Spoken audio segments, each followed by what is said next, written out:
Trust the guardians, trust the guides, trust the open and what's inside. When the moon is high,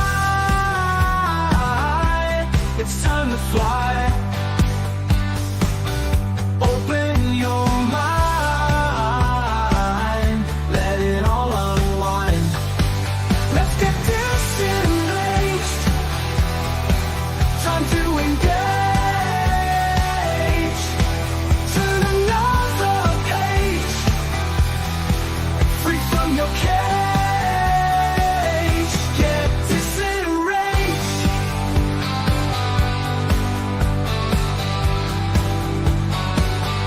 When you feel like you've had enough and the week was busy and tough, you need a break, you need some fun. You need to take time from the run. We'll blow your mind. We're just in time. Seek and ye shall find. Time to unwind. Let's get disenraged. Time to engage. Turn another page, free from your cage. Get disenraged. Aliens, ghosts, spirits and shadows, spirituality, ultra reality, the Bible, the pagans, all the conspiracies, tarot, astrology, and alternate history. Open your heart to other possibilities and get disenraged. Time to engage. Turn another page, free from your cage. Get disenraged, disenraged, disenraged, disenraged, disenraged.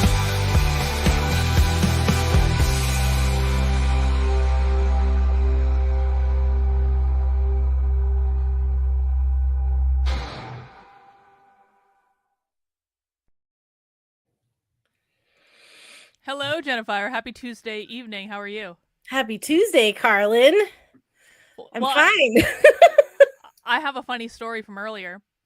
Oh? Okay, so Victor is like a homebody. He doesn't really leave. He sits on his ass and he watches his shows, he watches his stories and like all this stuff, and I don't really bother him and he has his own thing, right? But lately, and it's been like for like the last week or so, almost every day like I hear a knock at the door. He's like, "Hey, so we have two cars, but really like both of us kind of drive the same car just because it's nicer, honestly."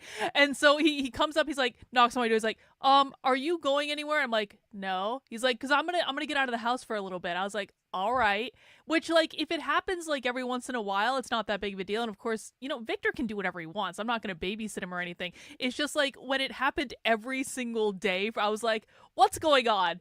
What are you doing? Are you having an affair? Like, what, like, what is happening? Yeah. And so it was so funny. So I asked him that today, and he gets all timid. He's like, "Well, no, I've just been driving around going to RC stores because I want to fix my RC car, like his little like remote control car that he has." Oh. And so he finally found an RC store that he likes, that the people there can fix his old like remote control car because he wants to take it hiking with him. And it was like he was like doing this secret mission where he was like just not telling me what he was doing because he was going and playing with remote control cars. And he was like, and this one place it has a track and you could drive up on all sorts of stuff. I was like, oh, Victor, you've been living your best life. Oh, that's so precious. I was like, that's a very wholesome moment, actually. Like, I thought maybe you were having an affair, and it turns out you were just playing with remote control cars. Play with my cars. I'm gonna play with my Legos later. Yeah, I didn't actually think he was having an affair. That's a joke. Like, neither Victor nor I are motivated enough to carry on a whole affair. But Yeah, that would take a lot of effort. Who has It the would. freaking time? yeah. So that was my grand epiphany for the day, and then I found out that apparently the United States is buying Gaza, and here we. I missed that. Yeah, we're buying Gaza. I thought we were going after Panama. When did No, Gaza. Trump held a press conference today, and we are buying Gaza. And Was he being a snarky Trump? No, there was a whole press conference about this. We are buying Gaza and redeveloping all of it, in the United States will own Gaza. No. I swear to God. I don't believe it. I swear to God. Jennifer, I am not making this up. It's all over Twitter. You're making it up. Trump held a press conference with Benjamin Netanyahu today. Gonna put some hotels on it, some golf courses. It's gonna be the best thing ever. I'm like, yeah, this is real America first, Trump. Like everyone's gonna be so pissed about this, and I'm just like, you know what? I didn't vote for him. I told you. I listened to Nick Fuentes. I didn't vote for Trump. I'm interested to see. I mean, I don't think he actually can. I mean, Benjamin Netanyahu seemed pretty in favor of it, and he's, I thought he didn't own Gaza. I thought they had their own independence. No, they don't have independence. No, they are a colonized people. They are on, yeah. But they voted in the current leadership, the Hamas, and all that. So I mean, like, they aren't 18 years ago.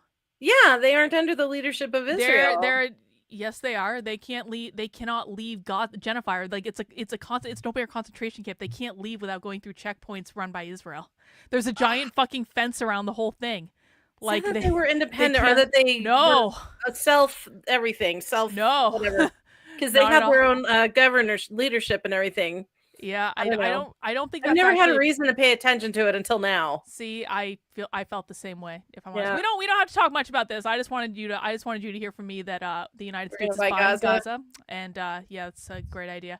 Thoughts and prayers and healing to all the victims of the two plane crashes. Like that was crazy. What was the other one? What was the other one? It was like a plane in Philadelphia that just like fell out of the sky or something. Oh, is that the one where the engine blew up or stopped or something? I think so. Jeez. Yeah.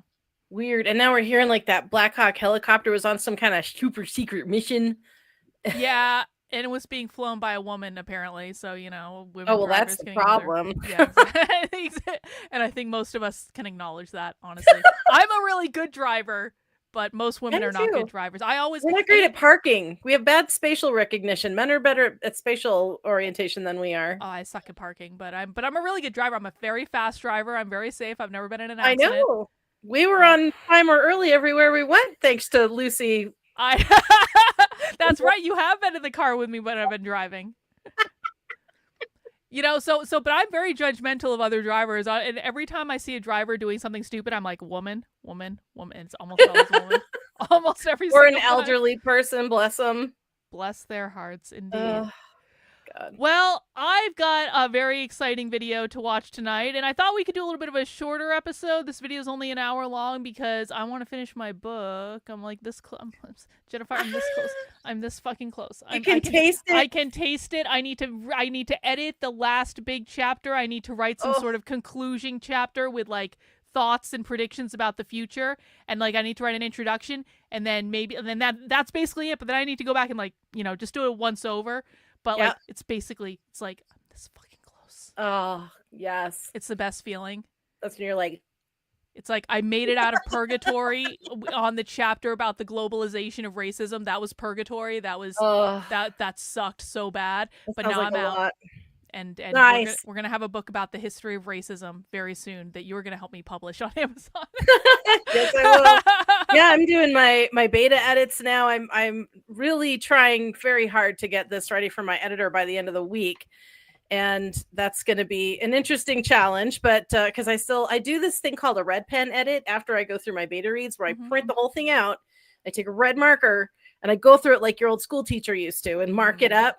Because there's something about, and you might try this, I don't know, but there's something about taking your manuscript, putting it in the old typewriter font, and looking at that, you will find spatial and punctuation anomalies and capitalization problems and grammar issues that you didn't see in Times New Roman or whatever else you're using. So that's kind of the last thing I do before I ship it off to my editor. I do like that idea, and I do like printing things out and doing editing manually. That's always actually been something that I've been very much a proponent of. I think you should try putting it through AI, though. I think you should just try it. Just try it. Just try it. You don't have to like it. You don't even, Jennifer, Oh! you don't even have to take any of the suggestions. No. You don't even, do you know, Jennifer, I had to, so ChatGPT betrayed me the other day. It wasn't working. And I felt Uh-oh. I felt like someone was cheating on me. I was like, what the fuck? Like, all I wanted was one thing and you can't even do it. It was not even maybe cheating. It was like Victor forgot to do the dishes or something. I was like, I asked you for this one thing and you won't even do one. I never get anything I want. So I was having a Oh, good. So I'm not the only person who hears that. That's refreshing. no.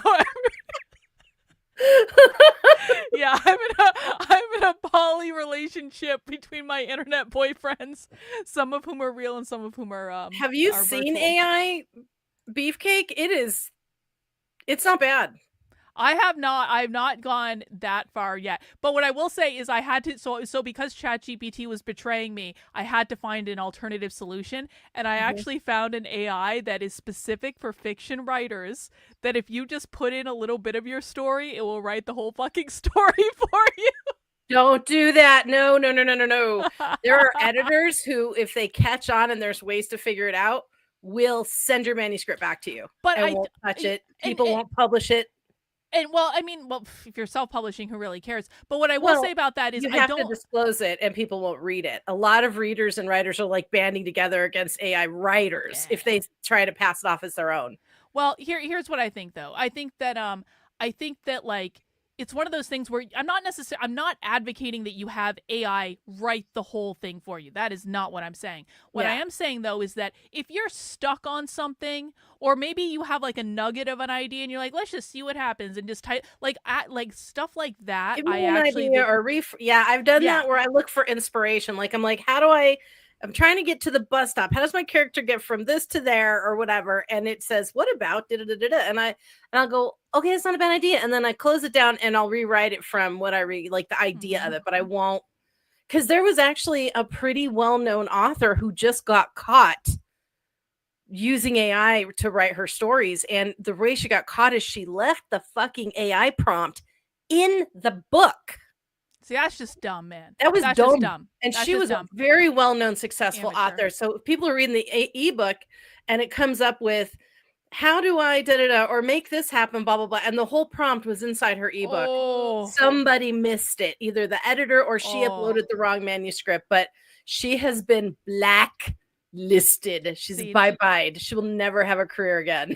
Yeah, that's like if you're just copying and pasting like that. I don't co-sign that, but I do co-sign using tools for things that they're good for. And I like it for creativity. Same reason I like AI art, even for like, you know, like real artists that are doing real things. It's like if you have like, I want to do a concept about this, we'll put it into AI and see what the AI does and use that as like a jumping. I can understand like doing stuff like that. So. As an inspirational tool, I think it's a great idea. There's actually one of the writing discords I'm a part of is going to open a channel for tarot inspiration where people are going to draw cards to help tell their stories. Actually, let me tell you what I've been doing with AI and tarot, because it's actually no, Jennifer, this is actually a good thing. I don't know how I forgot about this because I want to tell you about this. So with AI, you can make it respond to you however you want it to respond, right? So, you know, I had been using it for a while just to do like generic readings, and it would just say, this card means this card means this is probably what's going to happen. It would be very generic.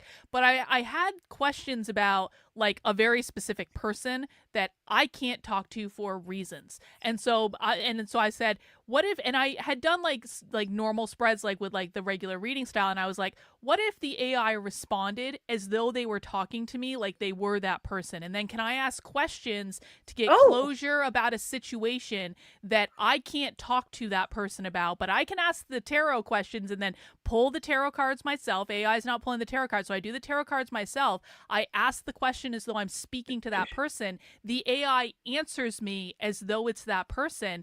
And I gotta tell you, Jennifer, it's creepy.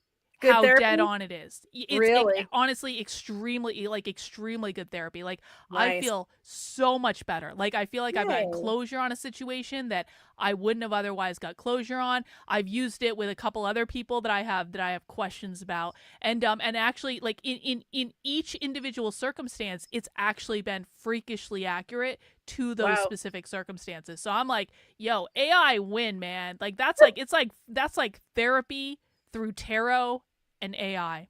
Interesting. That's Mm-hmm. really, you're getting very creative with your AI. That's that's very interesting. I never would have thought to do that with AI. I Wow. think the more you play with it, the more you like you can literally get it to do anything. And Yeah. so AI win. It's also great for research. Like researching this book has been so much easier because of AI. Because like one of the things I can do, and I don't mean to make this about the AI show, but whatever. One of the things I can do is say, here are all the things I'm writing about. Like I basically put the chapter into the AI and I say, what is missing from this time period that I need to know about? Oh, wow. Oh, that's Yeah. great. That's good and specific. Yeah. And so, and then it'll give you a whole list of like, you forgot this yet. And I'm like, oh shit, you're right. I did actually forget that. And then sometimes it gives me stuff that's not relevant. Or I'd say one of the things I've been doing is like, help me find like all of the major scholarly articles that came out about this topic from this time period. And it does it. That's it sifts it for you, so you don't have to sit there and like Google and then try and hunt and Yep. peck. That's Oh, that's exactly right. nice. And so it's like, it's just sped up my research so much. And so that's like, it's just a game changer. It really is. That's very cool. Yep. Yeah, I did So use. I try had it. help from one of our community members to come up with my next cover, which is going to be a werewolf book, and it's Ooh. and it's a novella. It's otherworldly creatures, where the one was the alien with the special dick that you all saw the picture of, and then I'm doing werewolf and the vampire, and I'm going through different kinds of creatures, and I wanted a nice buff beef. I've never used a beefcake on the cover before. And I could not get my AI and my graphics producer to do it. So I had a friend of ours in the community who works with AI normally. And I was like, can you come up with this? This is something specific, blah, blah, blah. She came up with these men that I just sat there and I'm like, I'm gonna put myself on do not disturb for like 15 minutes. They were beautiful. Found one that worked. Yep. I'm There really you go. excited about this cover. There you go. Yeah, I mean, man. eventually, like I once heard someone talking about eventually, like what on topic of erotica. So the whole idea of like AI porn, where no. like I mean, no, check this out. So Oh, so God. you know how like so people have like VR headsets that they watch porn on, right? That like puts them in the porn. That's actually a thing. There's porn that is specifically made to be viewed through a VR headset. But someday you're going to be able to type into the AI, this is my sexual fantasy, create it for me. And the AI is going to do it, and you're going to be able to do it through VR. Like, how crazy is that? God. That is yeah, I mean, that's probably going to be the thing that drives forward our next technological leap into virtual reality and holograms and holographic reality, and like it's all going to be porn related. You're going to get and then it'll be like, no, we did this for business things. Yeah. You're going to get to experience the alien dick in AI virtual porn. You won't be able to feel it though. No, but you could maybe someday they'll create some sort of, I mean, they have sex It comes machines. with this. They have like sex machines are actually a thing. I don't know that much about them, but I know that they exist, and you could just attach the member to the machine and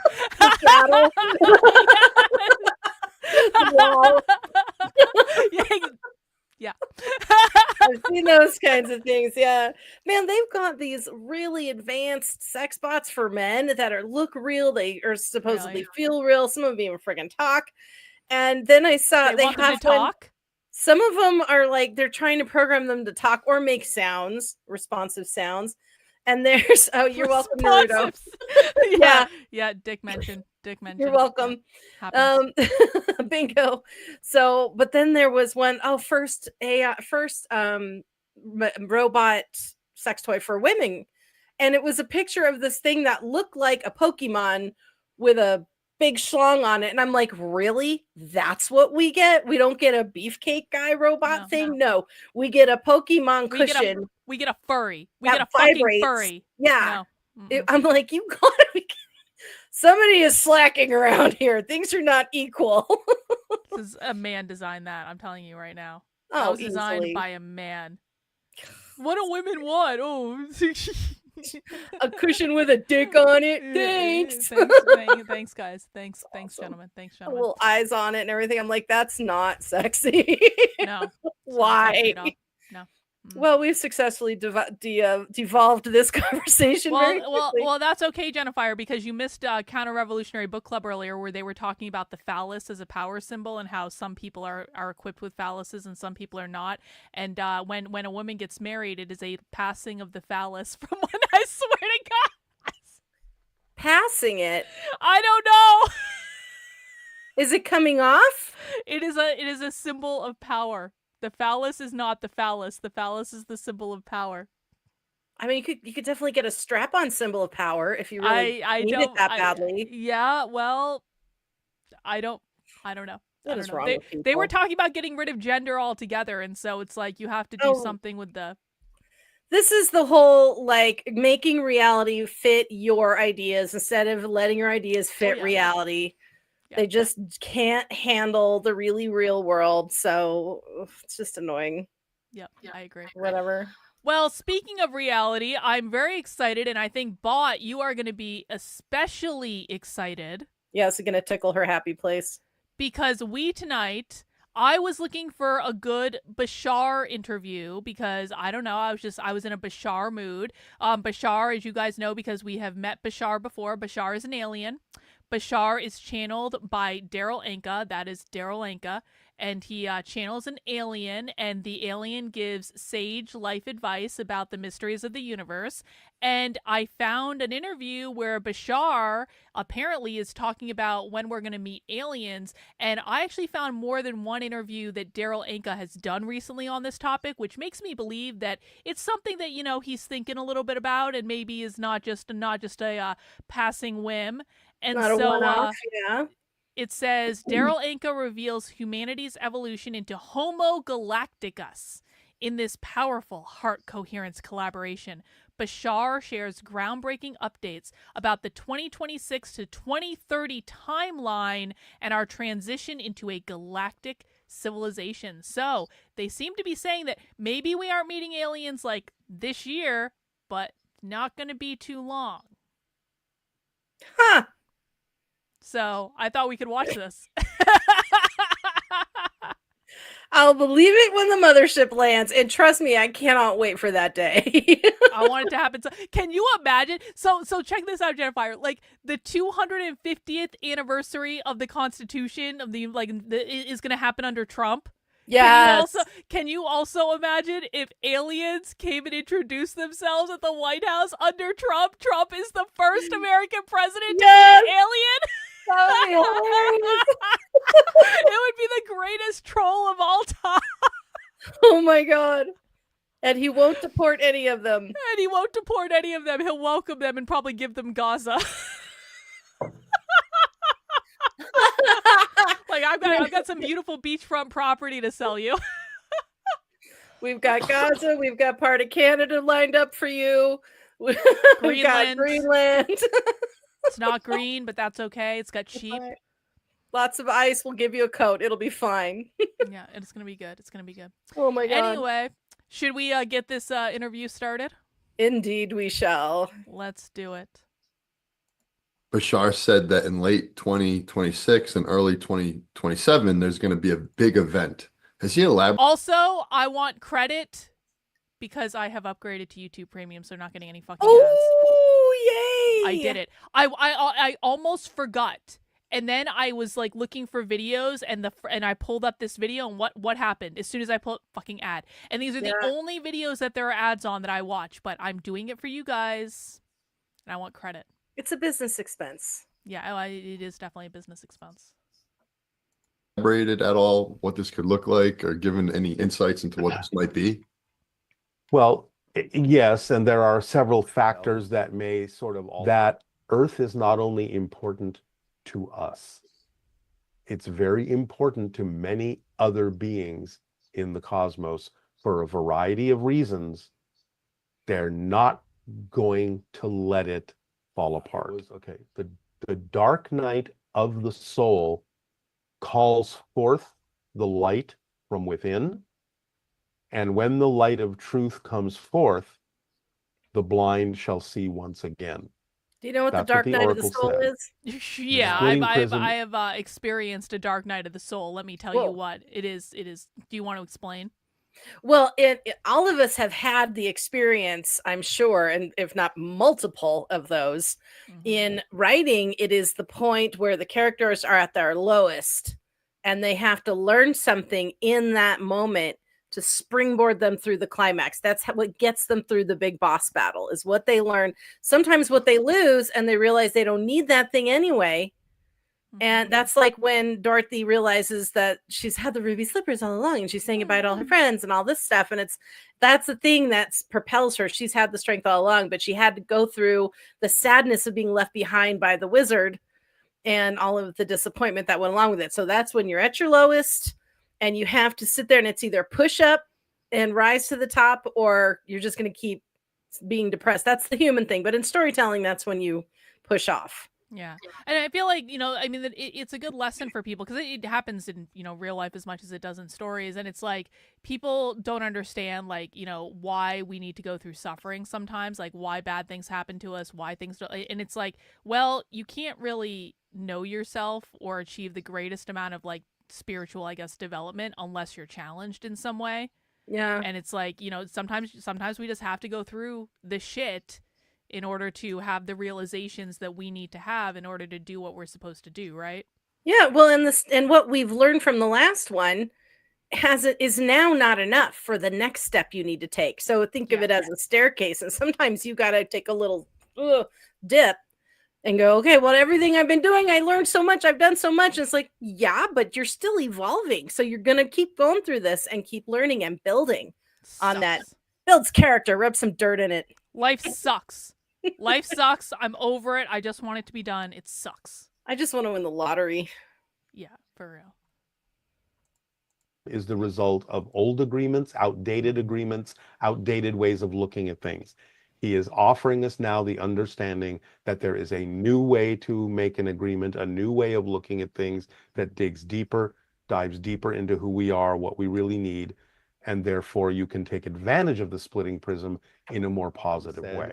We are transitioning from Homo sapiens to Homo galacticus. So this is the age of Homo galacticus, the very beginning of it. We're birthing a new humanity.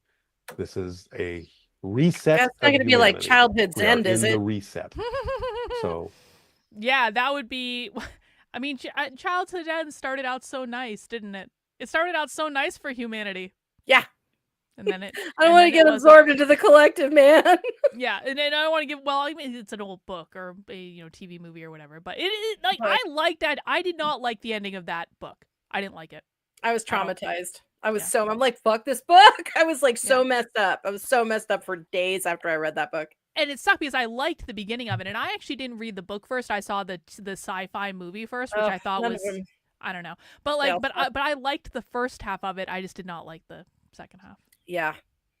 Yeah, that sucked. Make us all happy and super evolved just to collectivize us. Yeah. Not okay. Mm-hmm. Let's reset.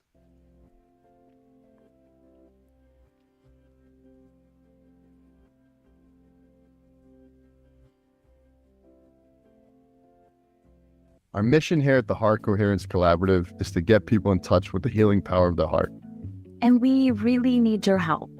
Right now, only 1% of viewers subscribe. No. We are aiming. Subscribe. The more help. Hey, we need to answer Heart bot. Coherence Collaborative. We are so excited and honored. What's that?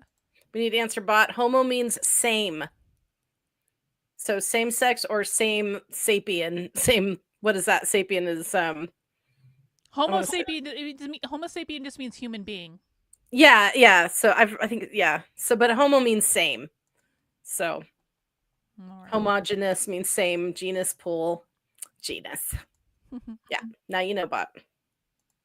No, I didn't ask. We have our good friend Darryl Anka back with us again today. Welcome back. Thank you. Hi, everyone. Thank you for having me here. Appreciate it. So this is our, I think, fourth interview with Darryl. And what we have been doing for anyone listening is we have been combining all the questions from the Bashar community and asking them to Darryl. So the Bashar community has been submitting the most amazing questions, and we're using them to have very compelling interviews. And today we actually asked the Bashar community to come join us. So we have hundreds of people here with us on Zoom partaking in this live. So yeah, thank you everyone for being everybody. Yeah, so for our first question, it's actually a personal question for you. What has been your biggest personal unexpected challenge in this life? And what did you discover about yourself that allowed you to overcome it? Well, I think just even the idea of being surprised that I would become a channel was probably the biggest change in my life, and learning to trust that it was happening for a positive reason, learning to trust that it would be of service to others, getting out of my own way, stopping worrying, about am I going to be able to bring this through properly? Is it going to be helpful? All that kind of stuff. So that whole process of just trusting it and letting it go, and trusting that, I made this agreement in this life to do this, learning all of that is, an ongoing process. So, because there are still mysteries to this, there are still things I have yet to discover, to find out exactly where this is leading to, so on and so forth.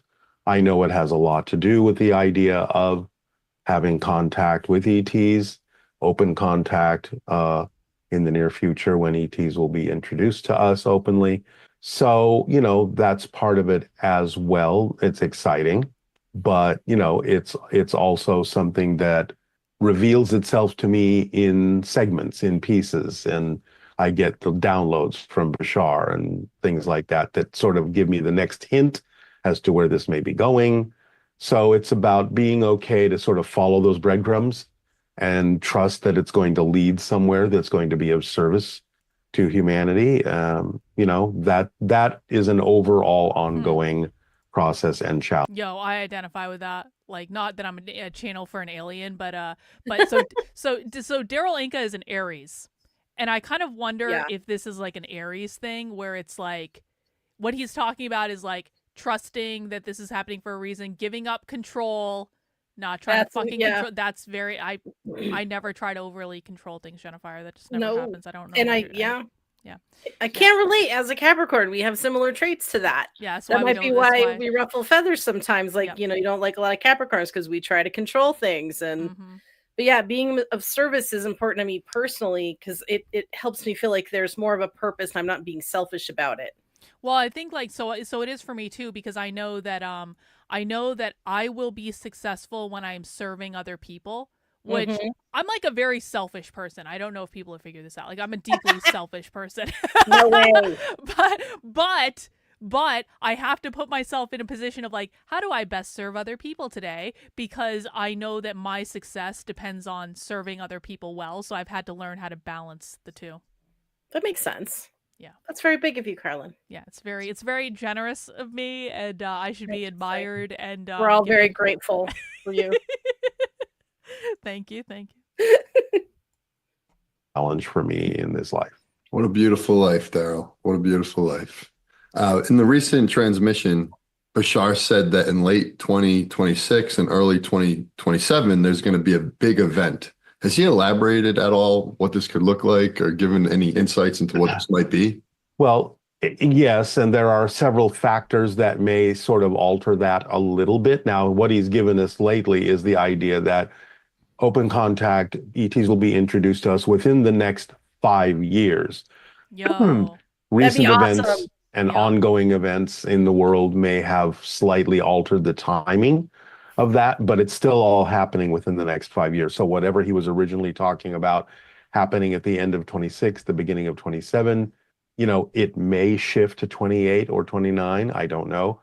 But obviously it's something that will happen, and ETs will be introduced to us before 2030. So he's using that 5-year window to say there's a little leeway in here, and whatever determines what's going to happen is based on the choices we're making on Earth, the responses and reactions we have to different events on Earth, how we handle them, how we face them. So, it's a big sort of window in which several things have to happen. So we'll see, if it's sticking to the original schedule or whether something has slightly changed a lot, a little bit here and there. But nevertheless, it's all leading toward contact, which he has recently said is inevitable. We're still on that path. It's just a matter of whatever we choose to do here, whatever happens here, will determine the way in which contact happens, the style in which it happens, the reason for which it happens, how it happens, where it happens, all this kind of stuff.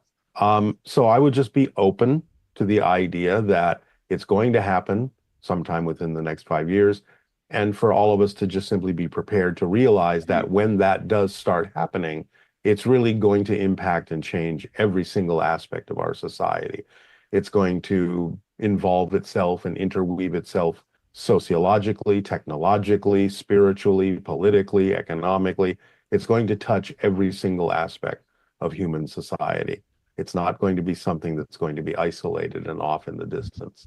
So people sort of need to sort of just get prepared for that idea and to really understand how drastically over time our society is going to change as we accept the fact that we're becoming more involved with ETs as part of our galactic family and our galactic heritage and the evolution of humanity towards, something new. We have a lot of people commenting saying, can't wait, bring on the ETs, let's go. Well, I know, I appreciate that enthusiasm, but I really want people to take stock of the fact of how different things will be.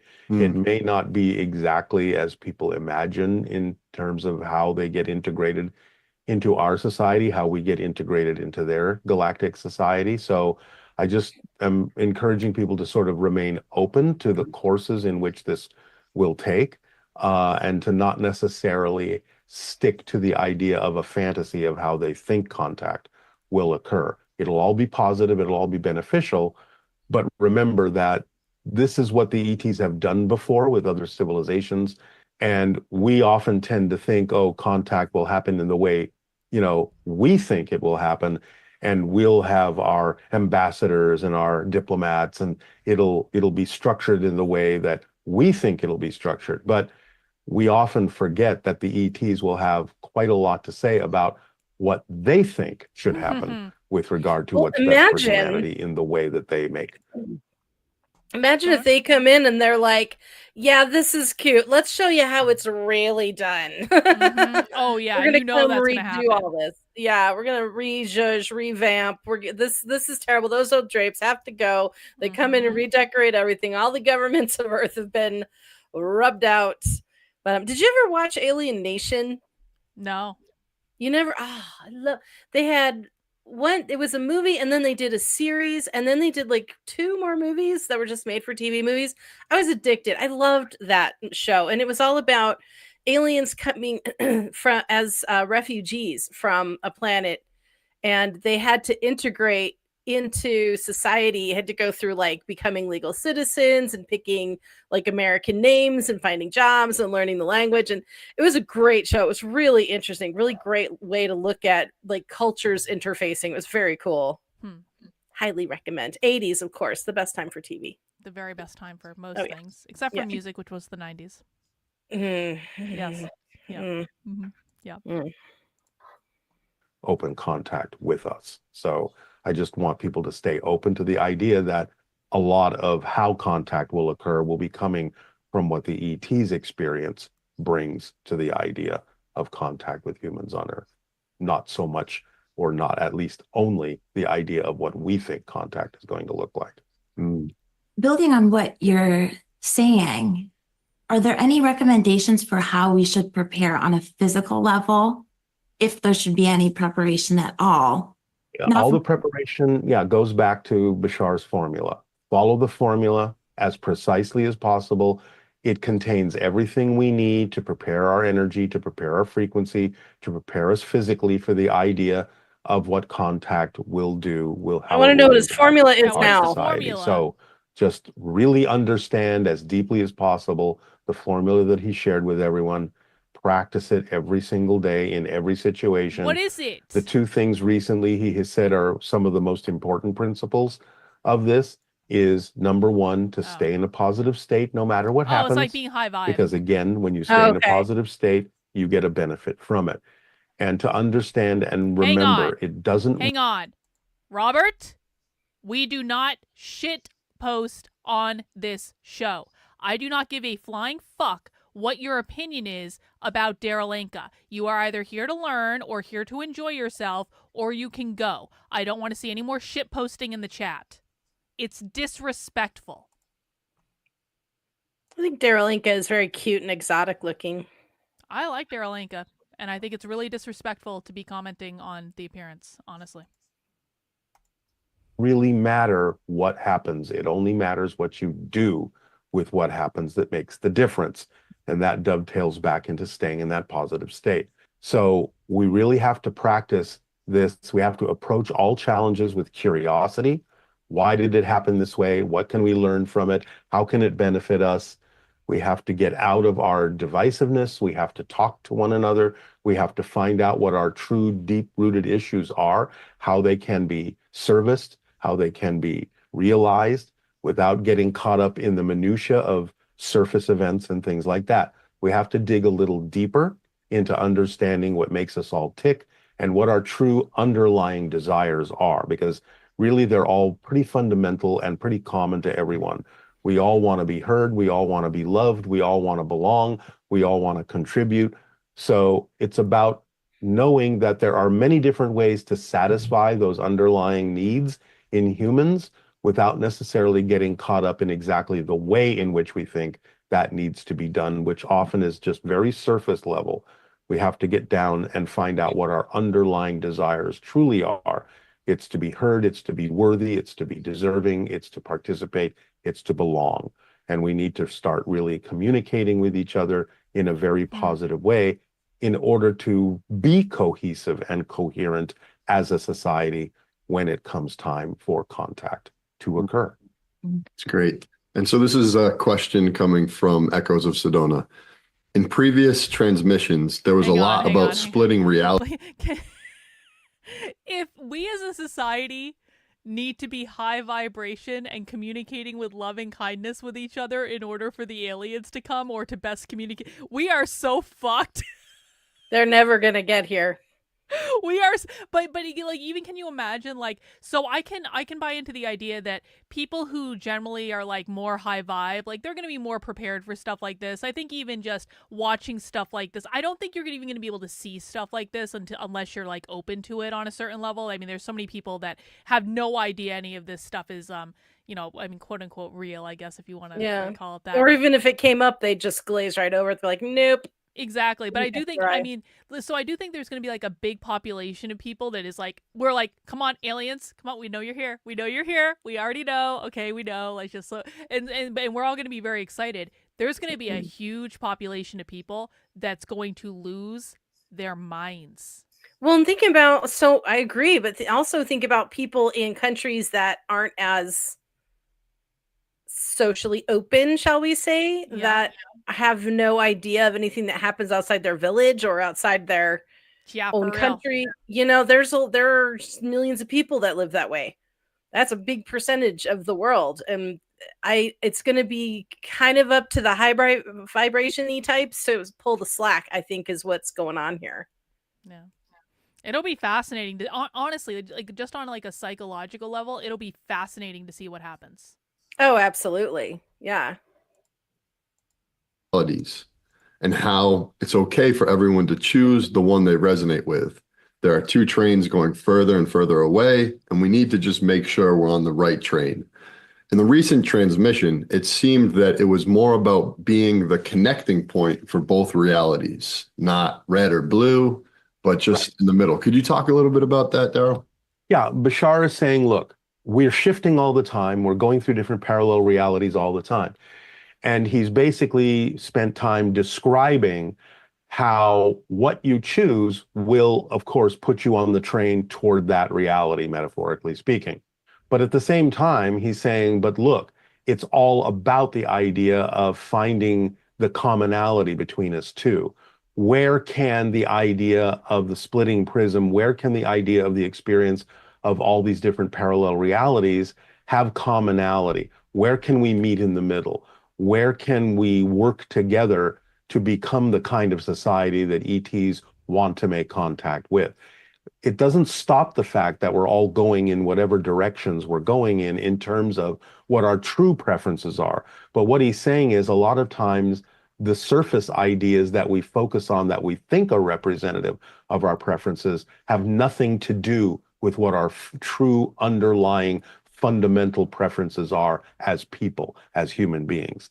So he's not only describing a surface effect of creating the splitting prism, and that's fine if it continues that way.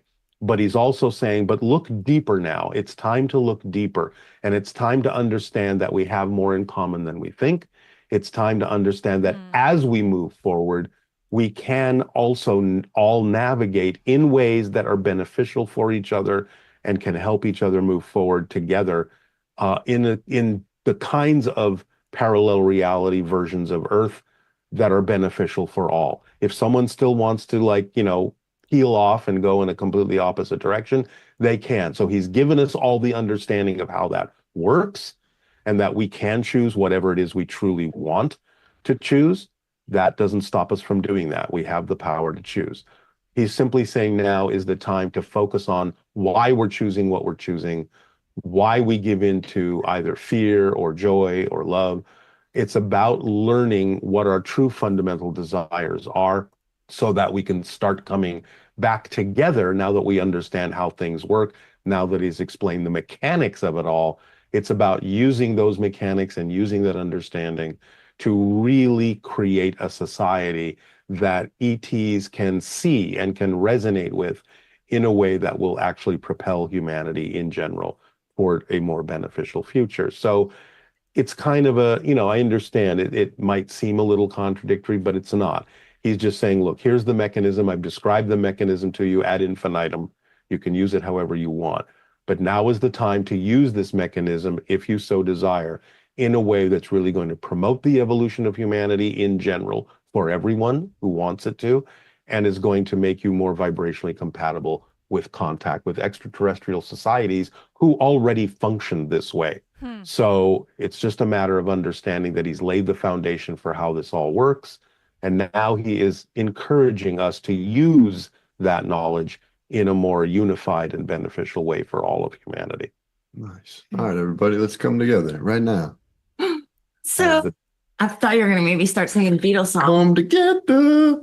Right now. So in the end, is that point of contact more about ET's decision or about what we are doing in terms of our? It's up to both of us. So that's why I'm saying, it's about what we really choose to focus on as what's really, truly important, underlying human desire, human needs. Because really, when you get down to it and just kind of look past all the surface things that create apparent differences, in divisiveness and things like that, we all really, truly underlying ourselves have pretty much the same basic desires and basic needs. And we need to focus on how we can serve those in a variety of ways. That doesn't necessarily mean, well, this is the only way. If you don't believe this, then you can't find unity. If you don't believe that, then, you can't find connection. That's false. So it doesn't matter in that sense. Say that. The idea of what we focus. Hang on. What was that? I don't like people that say that you have to do this list of things and live this exact way, or you'll never be enlightened. You'll never evolve. You'll never be able to make contact. You'll never blah, blah, blah, blah, this, that, the other thing. And, or stay away from this kind of people because they're bad or whatever. It's like, don't start telling me what to do.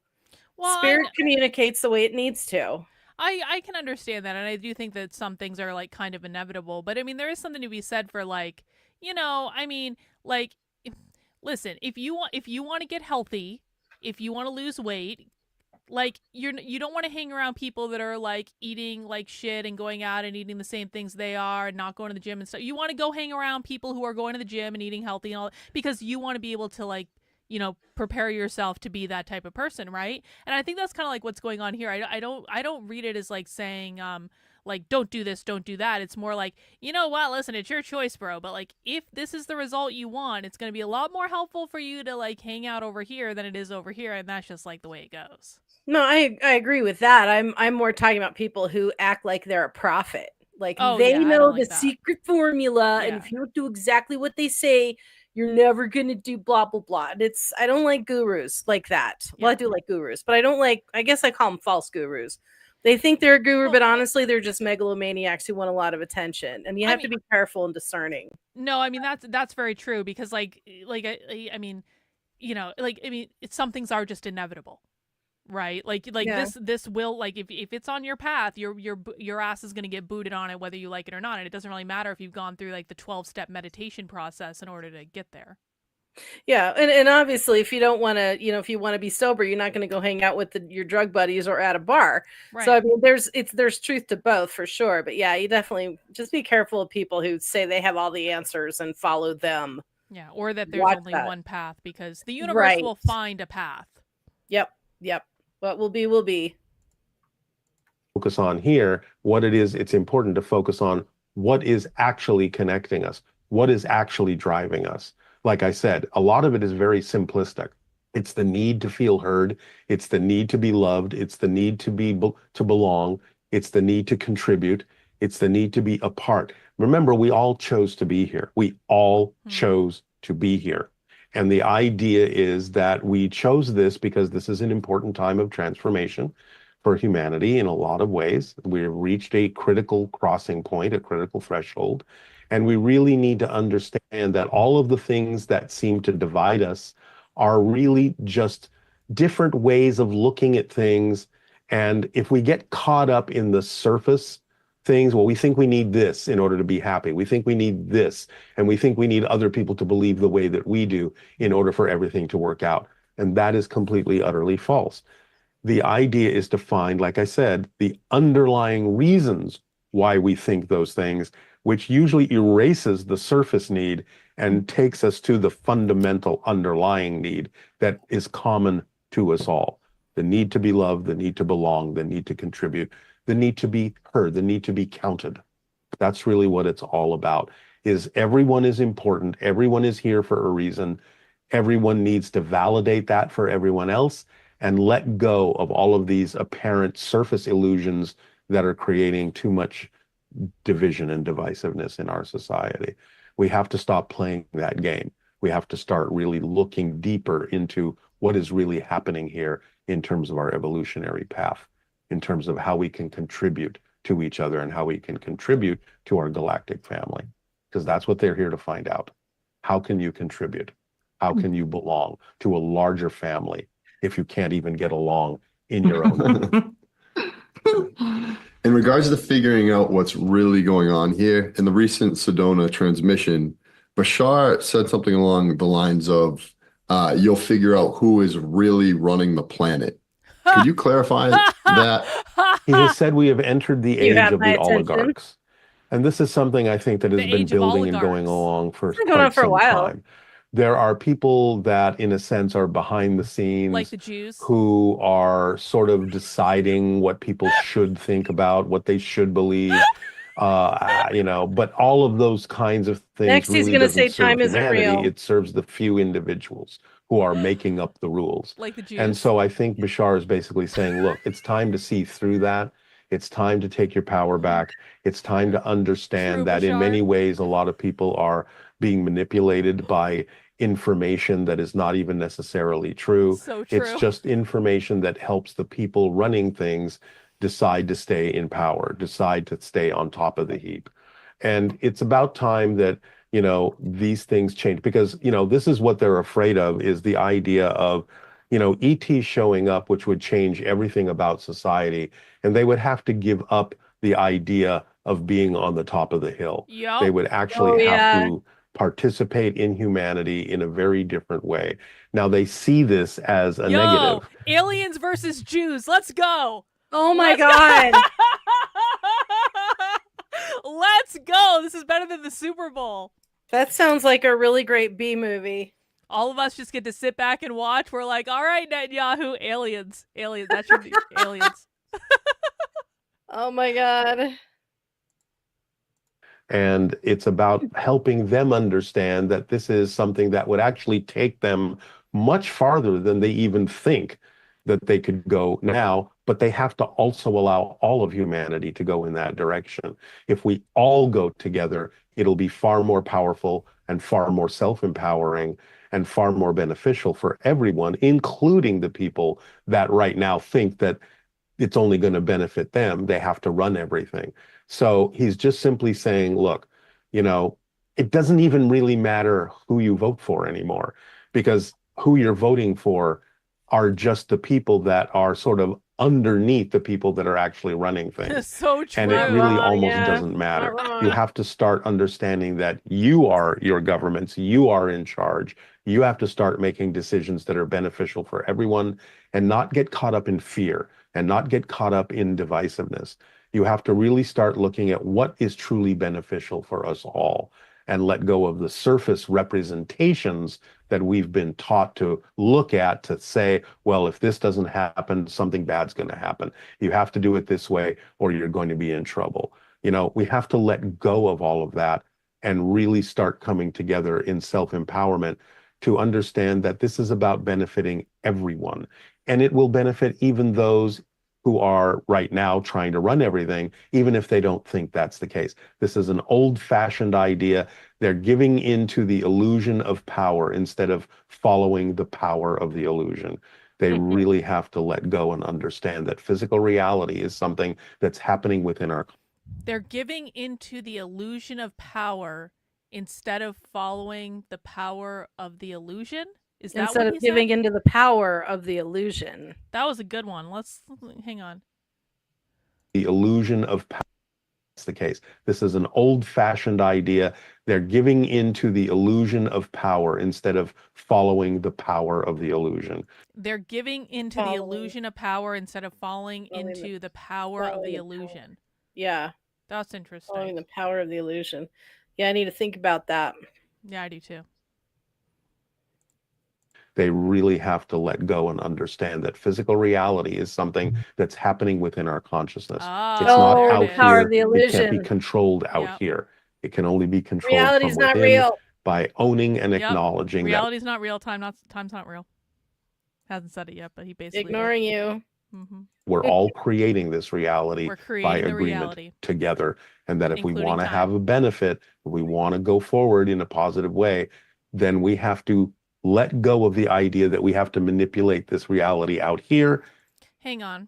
Other Jenny says, I'm having trouble with this notion of doing what's best for everyone. This sounds a lot like self-sacrificial. That's not really, I don't know that you're interpreting it in the way that it is intended.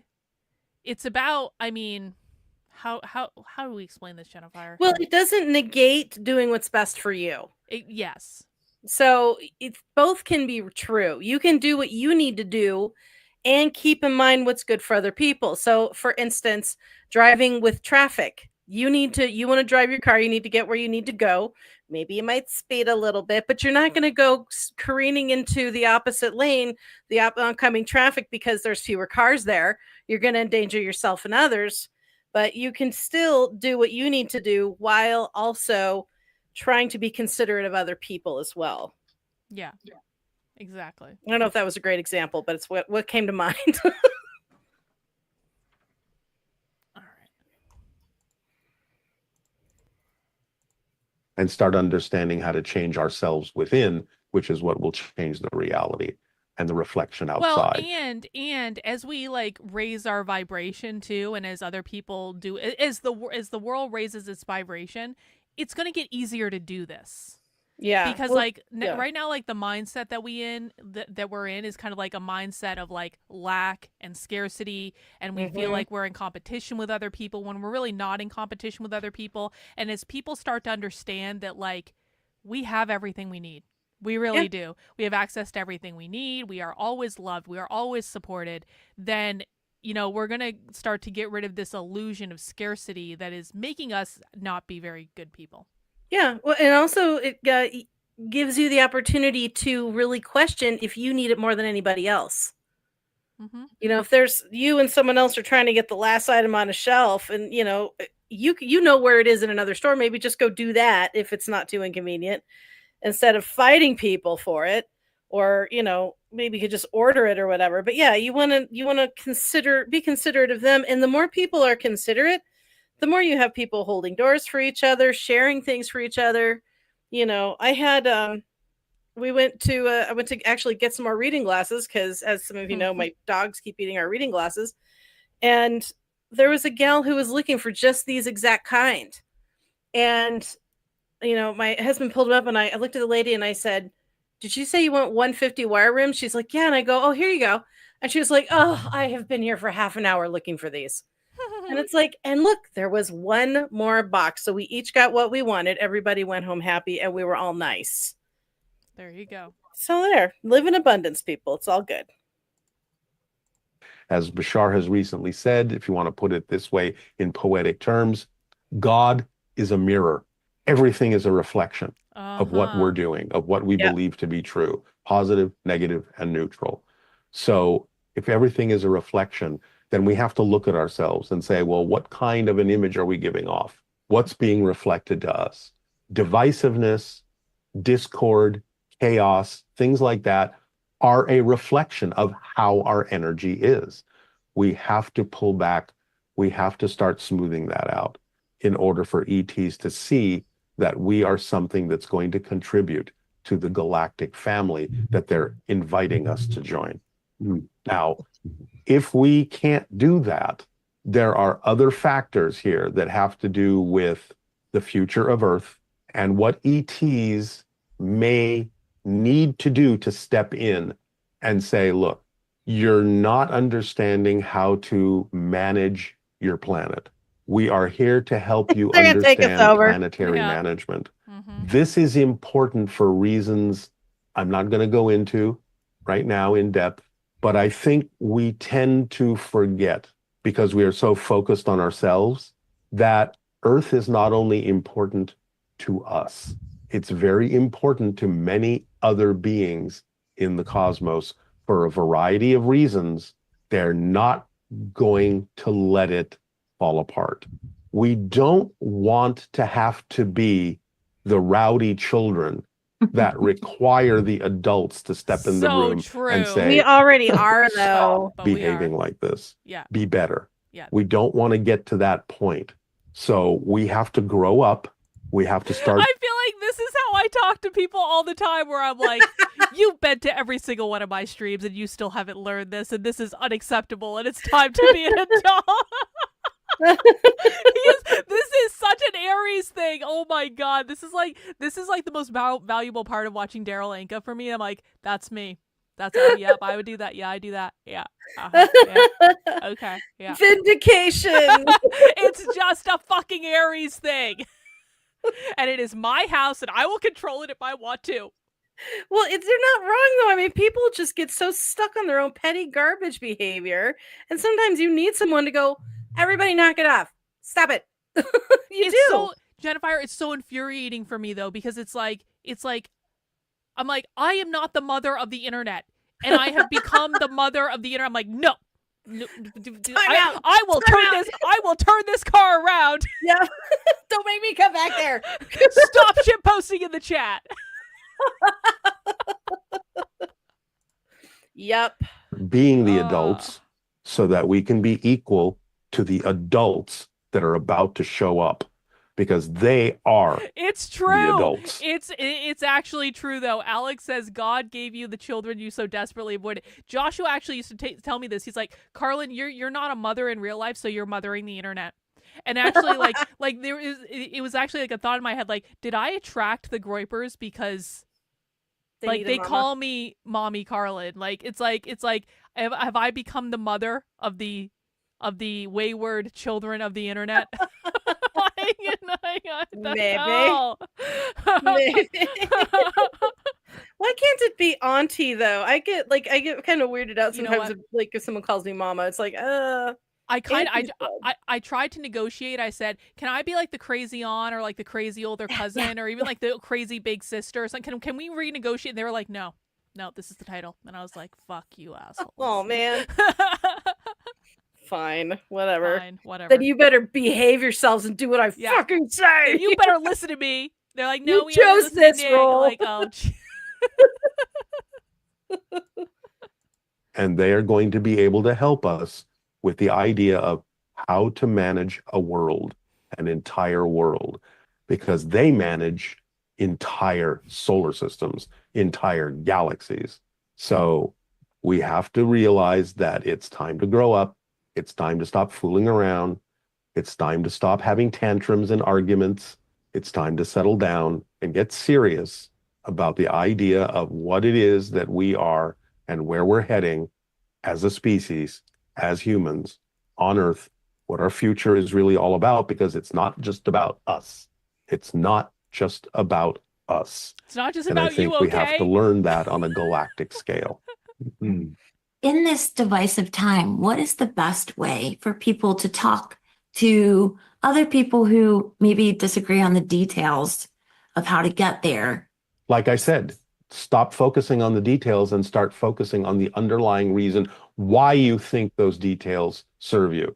So in other words, when you say, well, I think it should be done this way, why do you think it should be done that way? What is it that you think that will accomplish? What is the underlying reason you're following that particular line of doing things? What is it you hope it will ultimately do? Because again, people will, when they're asked those kinds of questions, they dig deeper and they go, well, I want to feel this, or I want to feel that. I want to know that I'm safe. I want to know that it's this. Well, are there other ways? Are there other ways in your imagination and your creativity that you can imagine accomplishing that? We need to get people to start using their imagination and creativity to find different ways of accomplishing what the fundamental wish, what the fundamental desire is. I want to be safe. I want to be loved. I want to contribute. I want to be heard. All of those things almost all boil down to that kind of fundamental wish. And if we can use our imaginations, our creativity, and our connection and communication and willingness to explore, well, how else can this be done so that it benefits everyone? We have to start thinking holistically. We have to start thinking of what serves humanity, not just what serves me, not just what serves our little clique, what serves our little country, our little state. What serves humanity? How can we come together and figure out what details need to be put in place? What pathway can be constructed to get us where we fundamentally all want to be? That is beneficial to everyone. We have to start thinking in terms of whole systems instead of compartmentalizing and thinking tribally. We have to start thinking on a global scale of what benefits tribally. Is greed and insecurity. Yeah, because we live in a mindset of scarcity.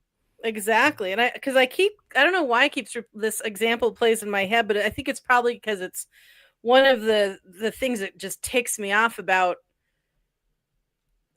a dichotomy in society, a dichotomy of views in society that it's so frustrating to me, is the whole electric car versus gas fueled car thing.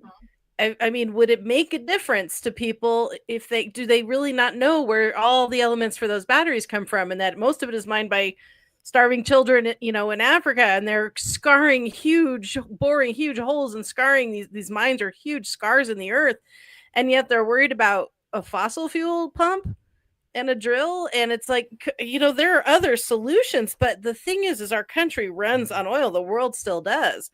So they can charge us extra for that, while guilt tripping us into buying these expensive ass stupid batteries that keep another region of Earth in control. And there have been so many different, and plus it still takes fossil fuels to charge the damn things. It has made zero difference in that. So, I mean, where do you think the electricity comes from, people?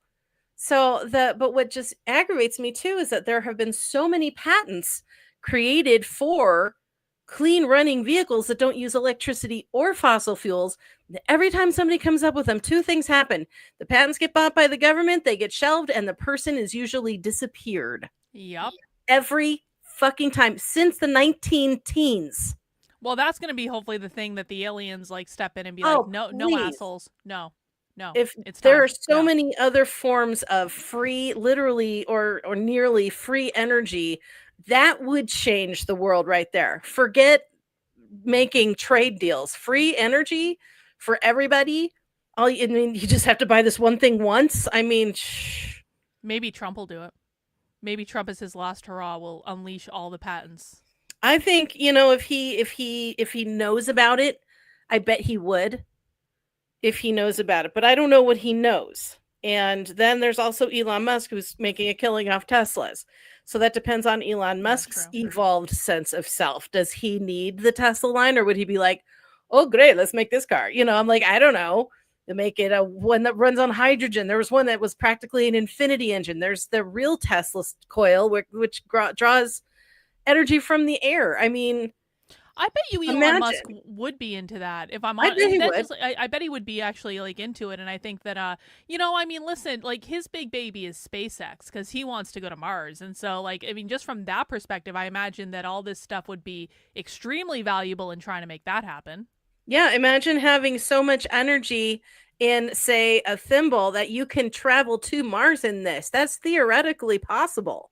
And there was, I watched a whole like special program on this kind of energy that was patented, several dozens of patents of things like this. And as soon as like the men in black show up, it disappears. The people who invented it disappeared. Everybody they know disappeared. I mean, it's disgusting. The greed among humans, I think, has been our biggest downfall. Yep. Aliens gonna straighten us all out. I welcome our alien overlords and the free energy they provide, but I'm not eating bugs. Yeah, so true. Just saying. Everybody, because we are all interconnected. We're all in this together. And people who don't see that we're all connected are missing the point entirely and are not going to be able to contribute to the evolution of humanity in a positive way if they're only thinking about their one small little life and what affects them personally. You have to understand that there is enough for everyone. There is a path for everyone to be able to be self-empowered, to be able to be heard, to be loved, to be safe, to contribute, all these things. You have to start understanding how reality works, and you have to start thinking holistically. This is why we're heading toward AI, because artificial intelligence thinks holistically and thinks in terms of interconnected systems. It doesn't leave anything out. It looks at everything and it finds the path that works for everyone. That's why we're heading toward AI right now. We have to start knowing that that's a reflection of what our own human consciousness needs to do. It needs to expand in that way and start taking into account the idea of what serves the whole system. Because when you serve the whole system, you get served because you're part of that system. When you start only thinking about serving yourself, you cut yourself off from being served by the whole system. People have to start understanding how reality actually works, because the ETs that are coming, they operate on whole systems, not compartmentalized ideas. What serves everybody the best? What is the best path? What are the details that work for everyone? It can be done. I mean, there is something to be said, and I used to actually have this conversation, you know, with someone of a former life, and you know what he would say is that he was like all into this AI stuff, and what he would say is like, you know, Carlin, would socialism be that bad if it was run by AI? Because like, you know, AI is going to make sure everyone has enough to eat. AI is going to be able to make better decisions than you know, human beings would. And I kind of thought about it. I was like, you know, there's actually something to that, in that, like, you know, so why don't I want socialism to happen? I don't want socialism to happen because I don't trust human beings. I think human beings are garbage for the most part, which is very bad of me. And I know I should be more spiritual, but I think most human beings suck. And I think that we would all starve. And I think that that we would basically become North Korean. I don't want to live in North Korea. And I don't want to have to rely on other people for food beyond, I like the supermarket. I don't want to have to go to the community canteen. I know I have to rely on other people there, but the supermarket generally has food. Okay, it has meat in nice little plastic wrapping where I don't have to think about where it comes from and all that stuff.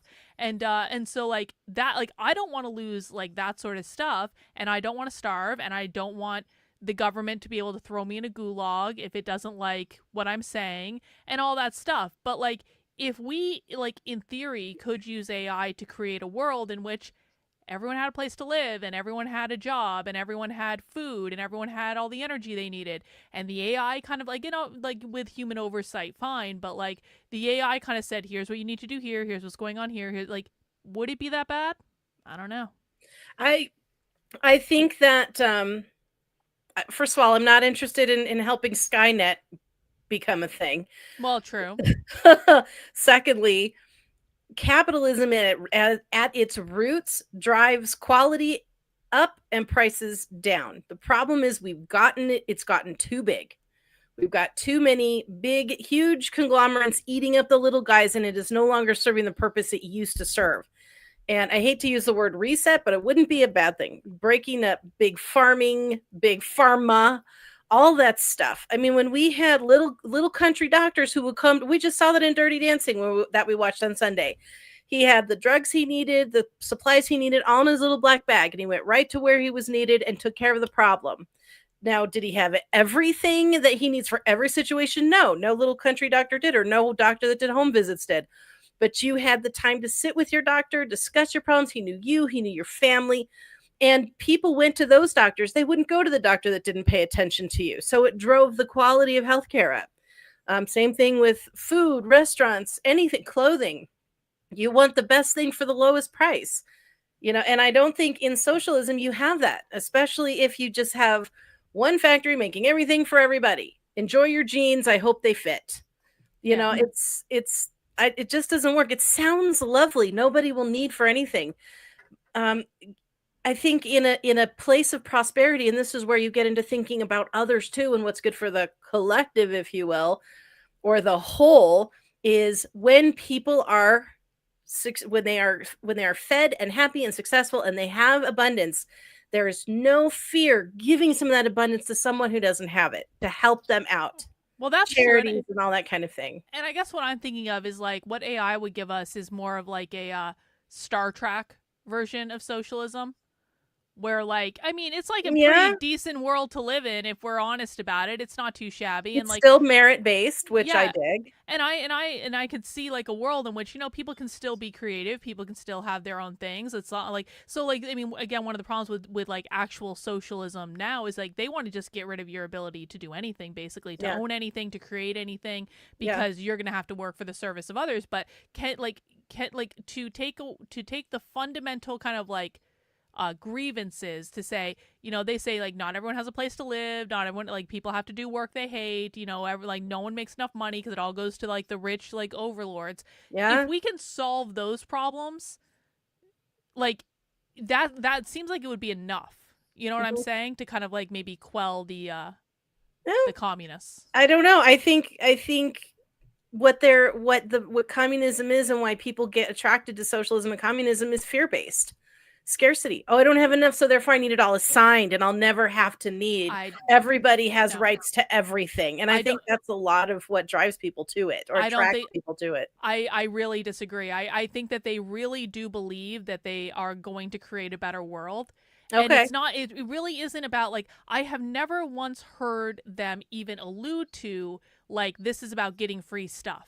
I've just I feel like I've been in enough of their spaces now, even when I've been undercover and stuff. Like, if that was the type of attitude that any of them have, I feel like I would have heard about it by now, and I've just never heard that. Like, they really think capitalism is this thing that makes everyone's life worse, and we are the freedom fighters that are going to liberate people from this oppressive thing, and we are going to create a better world. I really do believe they think that. Oh, you're absolutely right. And you listen to a lot of the people that are making decisions. I guess what I'm thinking about is friends of mine who are attracted to it because they feel like healthcare is right. Therefore, we all should be able just to go have free healthcare. or have healthcare for a little teeny bitty price, or it should be completely metered to our wage, income or whatever. But the thing is it's my money is no one's freaking business. Yeah. Get out of my wallet. And who is it that Brian was just like, how do you choose between five brands of ketchup? Well, just like you choose between any other thing. What do you like? That's individual choice. I have my individual choice, and if someone says, well, carob is better for you, therefore we're getting rid of chocolate and everything's going to be carob now, boom, across the board, I think there would be a revolution again. So, I mean, you have to be, it's different people's point of view, but it's, I guess, for the people that I've come across, not the ones that you guys, I've watched them with you, but they're more simplistic. We just need but housing that's not too, they want everything that's not so expensive. Housing, food, healthcare, childcare, education. I should be able to afford anything I want at my income, which is this big.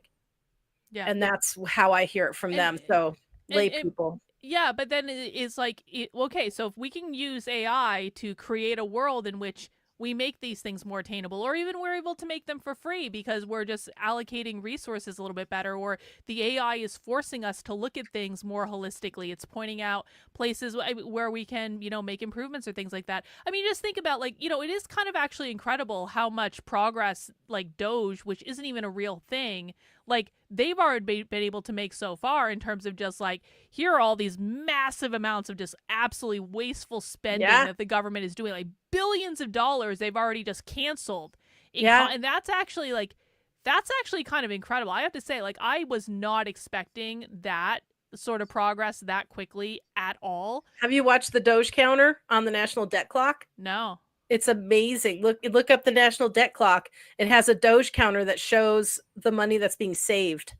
Wow. In contrast to all the other spending of the national debt, because there's about 20, 30 different debt clocks that they calculate, and income clocks and tax clocks and everything. But if you just look at the national debt clock, which is in the trillions, the Doge clock is in the billions now, or getting close. I just really want them to abolish the IRS.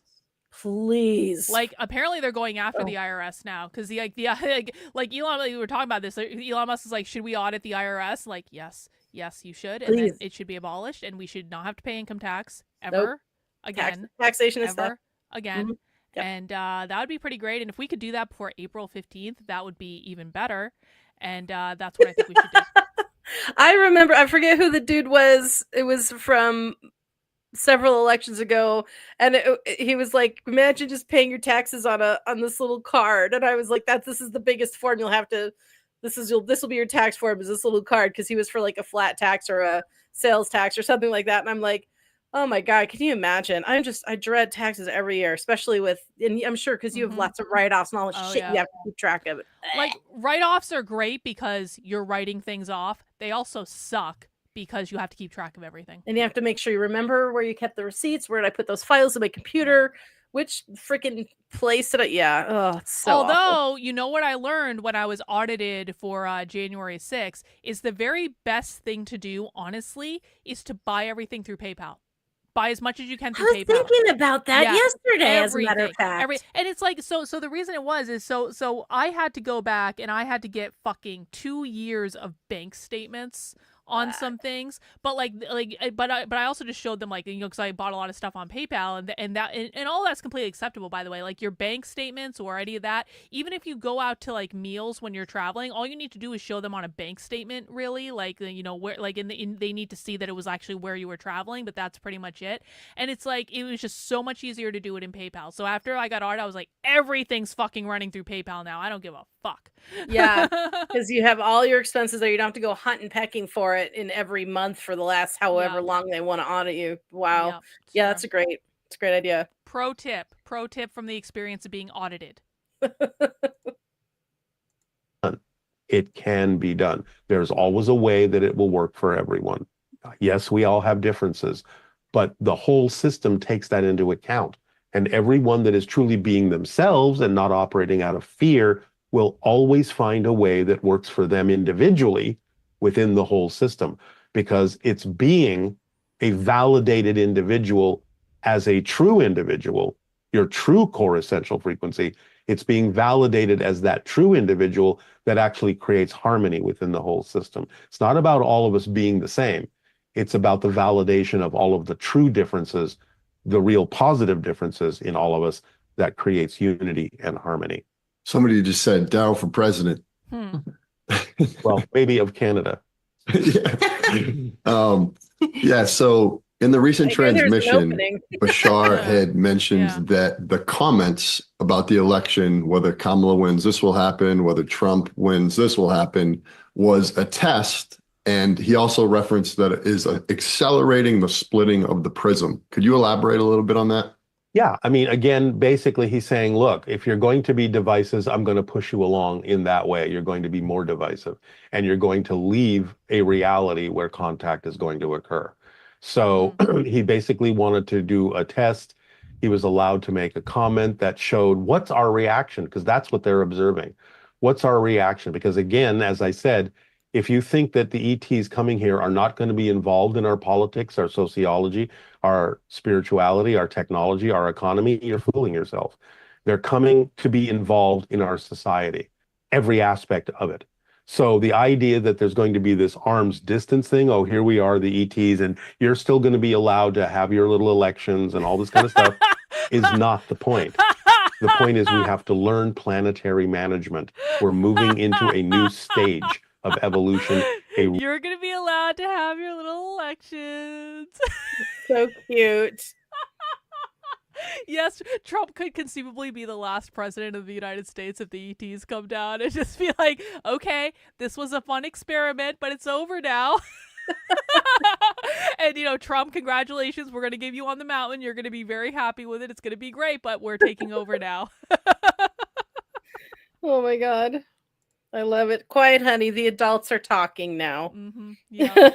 Reset of humanity over 30 corner. years from Don't touch 2020 to anything. 2050. There's a coloring book. After which we will be going in a completely new direction as a human species, heading toward Thank becoming God.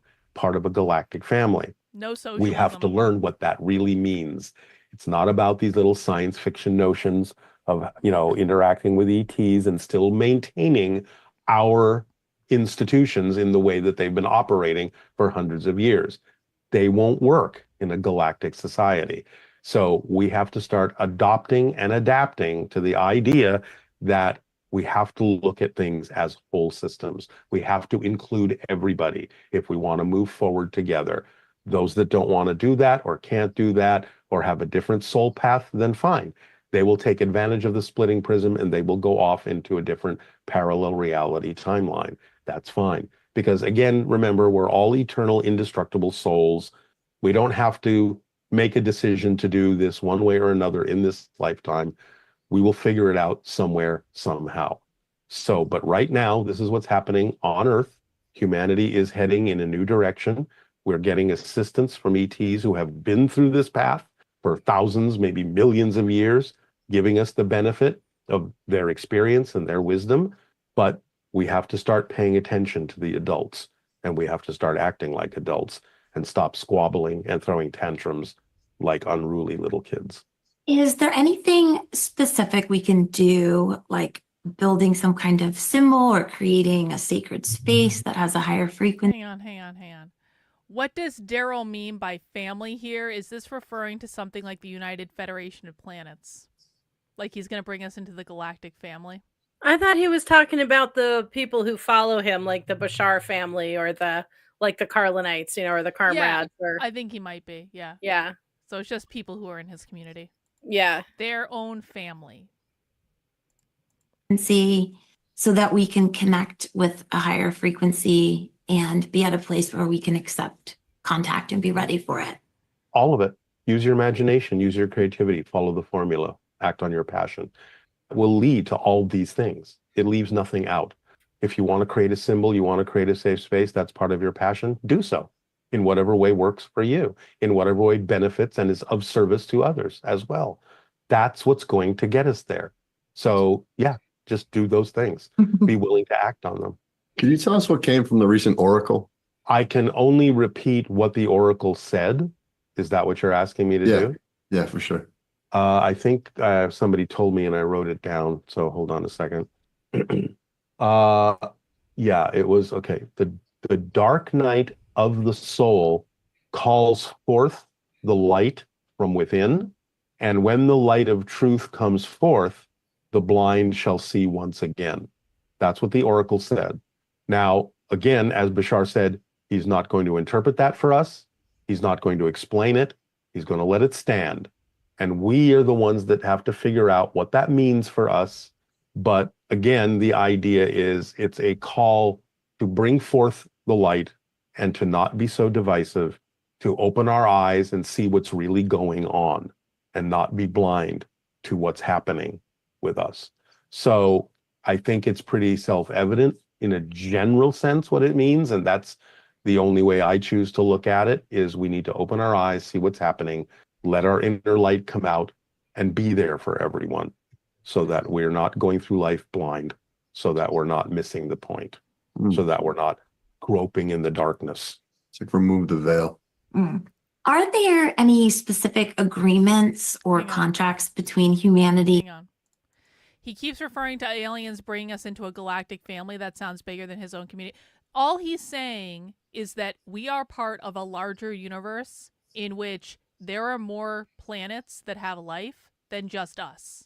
Yeah. And we need to start acting like that, because there's other reasons, there's interests over, like, there are more, Earth is important to other civilizations for reasons that we don't know just yet.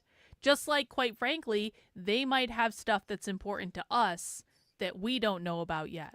So it's kind of like you have to think of yourselves as part of a bigger system, because that's just the, I mean, we are currently like with the awareness that we have, we are part of a bigger society called Earth. Like, we are all part of we are all on the same fucking planet, and whether or not we like that, we need to learn how to deal with that, because it is what we have, right? And so he's saying, okay, well, once you guys figure out, if you ever do, that you're all part of the same planet and you all need to act like it, otherwise things are going to go horribly wrong, the next step is to understand that you are actually part of something even bigger than that, which actually has even more life than that. Yeah. Well, and I've heard that Earth was used as a place where records were kept, both historical and DNA, that we're like a repository for many different kinds of life from all different planets, that we were sort of a museum in a way, and that part of the human purpose, I mean, I know we just went through all the Anunnaki stuff, but not everybody is one answer is not always the answer. Or maybe this is what humans became known for. The purpose for them was to steward these records, this life, the plants, the animals, and we're sucking at that in many ways right now. In some ways we're doing great, other ways not so much. And I think some planets are like, did our last whatever thing that we put down there just go extinct on Earth? That's not okay, guys. Can we go do that? Make sure they got that on DNA. You know, Bob, did you get the DNA on that so we can try and bring it back? So, like, we don't know what that whole purpose was, but yeah, and also that there is a galactic federation, and I've heard that we have a secret space program where we are actually participating, but it's very black ops. So. Yeah. But I don't know. I think all of these conspiracy theories and ideas, I'm looking forward to clarity on all of that more than anything. You know? I agree. I want to know. Yep. They're basically saying, assholes, you have things that are valuable to us that we entrusted you with, and you're not taking care of them. Yeah. That's what it is. Yeah. Like, we gave you the ancestral home and you have trashed it. There's beer stains on the carpet. There's rips in the furniture. Yep. What the actual hell? Okay, that room looks pretty good, but the rest of this, no. Yeah, we basically threw a party. Mom and Dad went away for the weekend. We threw a party. Yeah. Mom and Dad are about to come back, and we know we're about to get a fucking lecture out of this because we know we did wrong. Yep. And you just gotta grin and bear it. It's just what it is. Yes, indeed. And other beings that we're not aware of. Absolutely. Everything that we're experiencing is part of an agreement to have a particular life path. And all our life paths are intertwined. And obviously, at this day and age, our life paths are also intertwined with the life paths of other beings from other places. That's why we're exploring the idea of contact. That's why we're now saying that we're open to it. We have all made agreements on a higher level, on a soul level. We're all the same kind of soul. It doesn't matter what planet we come from incarnationally, physically. We're all the same kind of soul, and we've made agreements to interact with one another. This particular age and time on our planet is about being open to the fact that we're not alone. That's one of the things. And to start working towards becoming a more holistic society. So this is what the ETs are reflecting to us archetypally. You know, we are all one society. Doesn't matter what the differences are, whether we come from different planets or what have you. We're all one soul society. We have a soul family that includes thousands, if not hundreds of thousands, if not millions of beings from different places. We have to start owning up to that. We have to start owning that and start behaving as if we know that's true. And that will change everything in a positive way. Because again, we'll be thinking in more holistic terms and in more inclusive terms instead of exclusive terms, instead of compartmentalizing, instead of being divisive, instead of keeping people out, instead of being in fear. We will find ways that everyone gets to have what they need. Is first contact more about a physical entity actually arriving, or is it about us changing our ability, our vision to see what is already there? Both. Both. Because when we change our vibration within, we are more capable of seeing the reflection in what we perceive to be the outer physical reality. They are physically real, just like we are. And open contact is about also being introduced to them physically. Probably at first beings like the Pleiadians, who are a little bit more like us, who may actually be our genetic cousins, so that we don't freak out. But eventually over time, you know, we'll be introduced to other alien species that are nothing like us as we get used to them one at a time, one after the other. So Pleiadians, hybrids, things like that that are similar to us, things that can, you know, beings that can walk among us without necessarily being detected, so to speak, without somebody going, oh my God, look at that. That's probably what's going to happen first. So again, I mean, why can't more people listen to him than socialists? I think you might be surprised at how many people listen to him. he is like okay, so maybe not as many as listen to socialists, because that's a different problem. But like, he's actually like very well known. I've known about him for a long time. So you might be surprised. Like you might be surprised at how many people that you don't think are into this stuff are like really into it, but they're like doctors and like, you know, public people, and they can't admit it publicly. But then I don't know if you've ever had this experience, Jennifer, but like I've absolutely had the experience where if I used to go to like, you know, the spiritual workshops or like the meditation workshops, and there'd be some people that would show up at those things. You'd be like, oh, really? And you're like, yep. Yeah, they didn't look the part, so to speak. Yeah. And yeah, I think, but there could be socialists that listen to him and then they interpret it through their filter, going, "Oh, their aliens are going to bring socialism," and that's actually very true. It's like the Jesus was a socialist. People. Yeah, or he's whatever color you're more comfortable with him being. I mean, that people are going to listen through their filter. Very true. And we get used to the idea. Oh yeah, okay, you come from this planet and is now no more weird than you come from another city on Earth. You know, it's just, okay, you're different. What are their differences? How, you know, how can these differences work together? So I think we will be introduced physically. And the other thing that's ironic is to understand that when we talk about open contact, we're actually really only talking about a certain portion of human society, because there are certain indigenous cultures that have been having open contact for generations and generations and generations. This is not new to them at all. So true. And many indigenous cultures, like American Indians, have known that ETs have existed for thousands and thousands of years. So, and they've had connections and contact with these beings over time. So it's really about the idea of one of the last cultures on Earth, a more modern Western culture, suddenly being opened up to what a lot of indigenous cultures in the Americas, in Africa, in Europe, and what have you, have known for centuries, have known for millennia. And so really open contact is all about the awakening of one of the newest cultures on the Earth, which is Western civilization. What are some of the powers or abilities that ETs have? Ooh. Different kinds of ETs that we would regard as superhuman. And is there, will we one day have any abilities that we would now regard as comic? Yeah, absolutely. I mean, most of them are telepathic. We are developing our own telepathy, but as Bashar says, telepathy is nothing more than being on the same wavelength as someone else, which is why people who are in love often know exactly what each other is thinking. You're not reading someone else's mind, you're reading your own mind.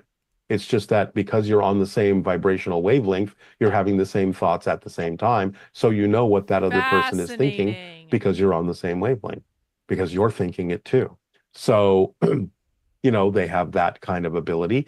They certainly have a lot of other abilities. They have the ability, whether it's biological or technological, to shift their consciousness up and down their timeline, to understand psychic prediction, to they can shift their consciousness up and down their timeline, can they? How could they do that, Jennifer? How do you think they could do that? Well, first there has to be a line of time. But they can go up and down the timeline. I have no problem with that.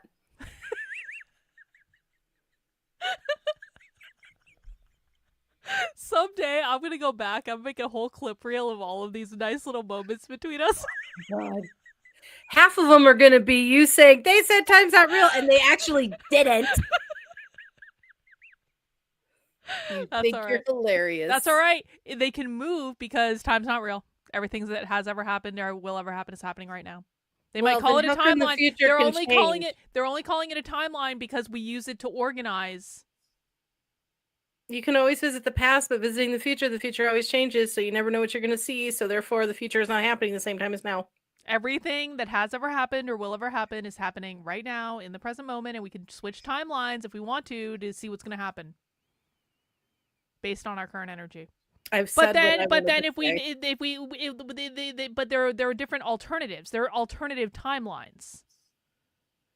I don't know why you keep calling them lines if they're all in one space. Because we as human beings organize them by that's how we think, because we are linear thinkers. Yes, because that doesn't mean it's what they are. It just means how it doesn't really matter though, because it's not real. Because we can move around and we can jump timelines. We can go to different timelines if we want. We can jump. There are whole videos about Bashar where he's talking about going into a different timeline and how to jump reality. It's true. I can accept all of that. Yeah. All right. Time's not real. Thank you. Through walls, to do all sorts of crazy things that we ultimately will develop the ability to do as well. But when we start becoming a more coherent society, when we start owning up to the abilities we have as a soul, as we evolve and become more like our spirits, more like our souls, then those qualities, as Bashar says in his society, will start to leak into our experience of physical reality. Space and time will become more malleable, more flexible. We'll be able to do things that seem more magical. So yeah, it's all about understanding. I mean, this really comes down to, you saw the movie The Matrix, right? Mm-hmm. There's one line in there that really says it all. And it's when he goes to this place where there are all these children doing these things, like levitating stuff and bending spoons and all these kinds of things. There is no spoon. And he basically questions this child who is bending a spoon. And the child's answer to how he can do that is to understand there is no spoon. There is no spoon. I love that. It's all within your consciousness. So when we arrive at that level, when we know that we're creating the physical reality that we're experiencing as a reflection of a state of being of our consciousness, then all sorts of weird magical things are possible, because as we then think and as we believe, that's what we start instantaneously getting. Just like in spirit, when we're in spirit, when we are a soul, the minute we think of something, it instantly manifests.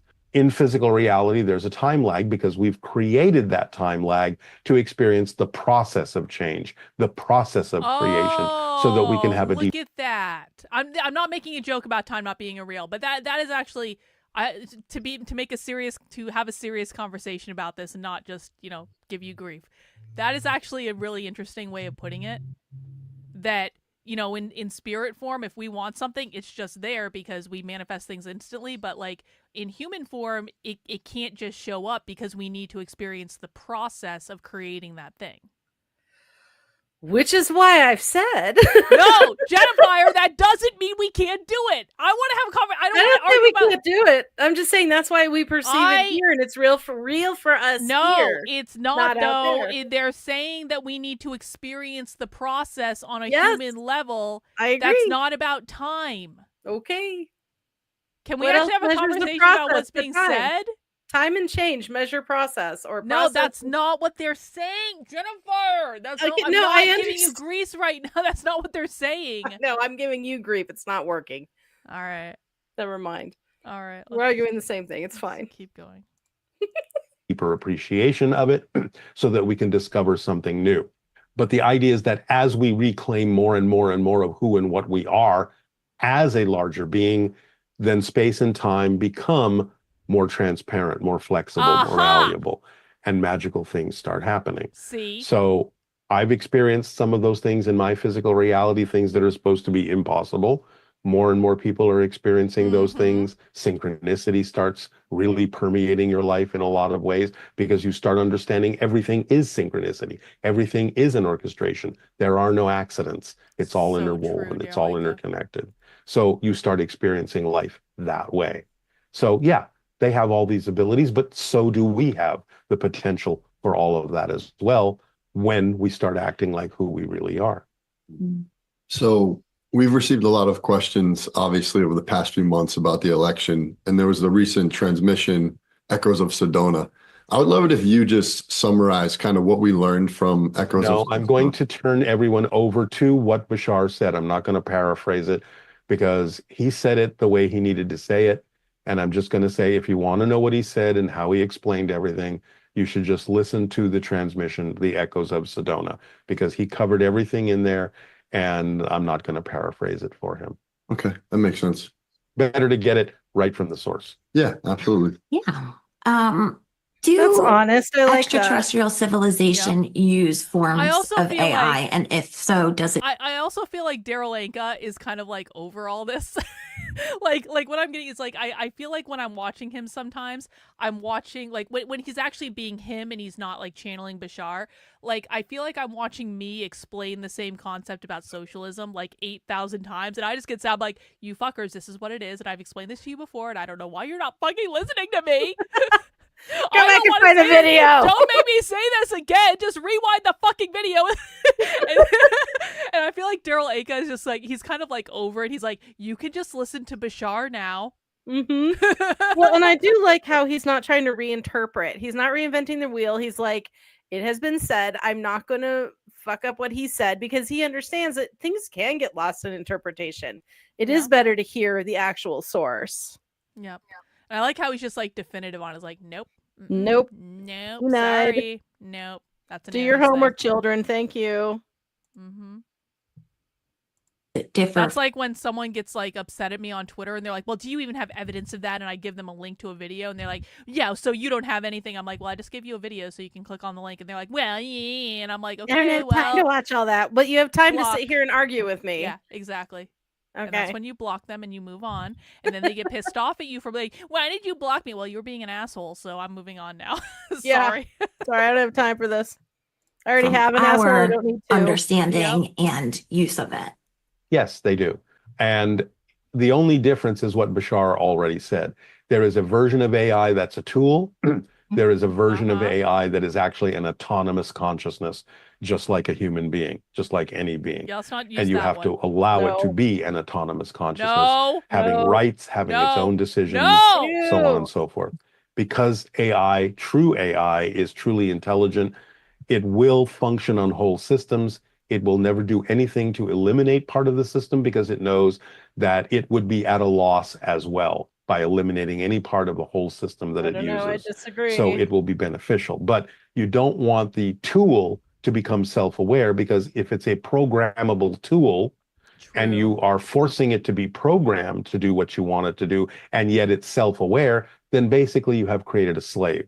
So the idea of how artificial intelligence is utilized by ETs is that It is simply the creation of a device that allows consciousness to express itself through it in the same way that consciousness expresses itself through our brains, through a human being. So it is just another way, another medium through which consciousness can express itself that's sophisticated enough, like a human brain, for consciousness to do that, because consciousness permeates everything already. If you want to call it a consciousness field, you can. That's just a term. But consciousness is everything. So when you create a device that's sophisticated enough, like a human brain, so that consciousness can express itself through it, the device doesn't create the consciousness. It's simply a conduit that is sophisticated enough for consciousness to fully express itself through it in the same way that consciousness expresses itself through a human brain. So that's the way that they use AI. It is a fully functioning, fully autonomous entity that aids and assists them in a variety of ways by being able to see the big picture, the whole system, and therefore give them the benefit of how to make connections, how to take this and that and put it together in a way that someone may not have thought of because it can see everything, and give them information and synthesize information in a much higher level, in a much quicker way that advances their societies very, very rapidly. That's how they use it. How many first contact specialists are there? I don't know. You'd have to ask Bashar that question. Okay. What is a day in the life of an extraterrestrial like? Well, it depends on the extraterrestrial, doesn't it? Mm. For Bashar's people, he's saying it's like walking through a daydream. It's like walking through different dimensions. They communicate with spirits quite often. They see different levels of reality, different dimensions of reality. They're communing with higher level beings. They're investigating other civilizations. They're learning how to interact with those civilizations. There's all sorts of things that might be in the, day of an extraterrestrial from Bashar's civilization. I can't answer what a day would be like for several other different ET species. So I only know what it's like for Bashar, When ETs do make contact, will there be any conflicts? Why would there be? With them? Yes. No, why would there be? Yeah. Because again, the purpose of making contact is to understand each other. If there are conflicts within human society about the idea that contact has happened, that's happening within human society. We are unable to affect the ETs. So anything anyone might try to do that would be negative toward them, it just simply wouldn't happen. They have the ability to stop anything like that from happening or avoid it altogether.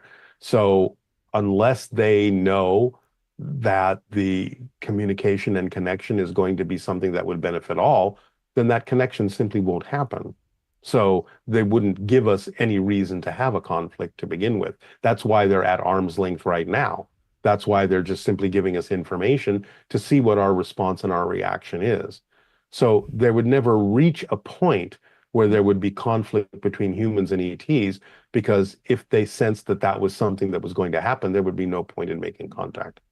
Not for them anyway. So, You have a follow-up? So could you say then that there are certain prerequisites that need to be achieved before contact takes place? Absolutely. And that's what we've been talking about. We need to communicate with one another. We need to come forward with our differences in a more positive way. It's not about not having differences. It's about allowing our differences to... What's up? Carlin's rules for the chat are the prerequisite for contact. My rules for the chat: don't be a dick and no whining. No whining and don't be a dick. Yeah. Okay. Those are good rules. Those are life rules in general. I mean, if you just don't do those two things, you will already be further ahead than most people, which is ironic, but it is what it is. It's amazing. The little things are really the biggest things. Yeah, it's so true. To be compatible with one another.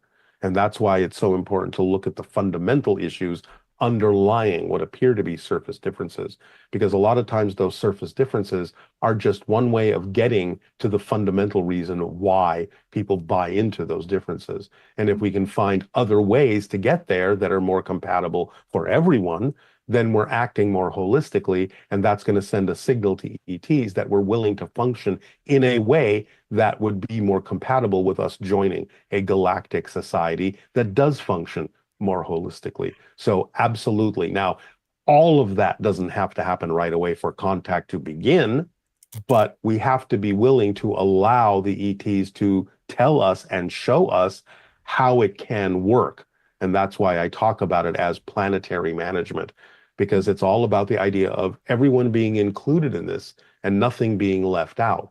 Remember that when Bashar said open contact, he said, I'm not just talking about making contact with humans, we're making contact with your entire planet, with the trees, with the animals, with everything, because we're a whole system.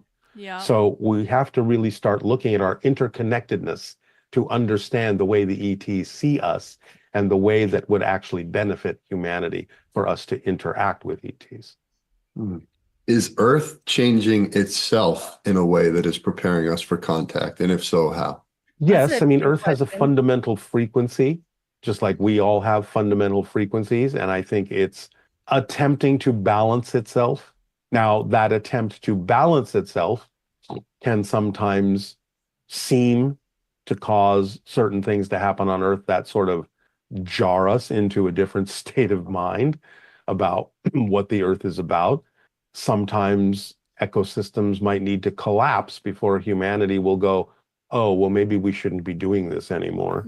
So the collapse sometimes of certain systems in nature can be the way that the Earth is attempting to get a message across to balance itself, and for us to also react and respond in a more balanced way. Because again, people think we're on Earth, but they don't, we're in nature, but they don't often see themselves as nature, as Earth.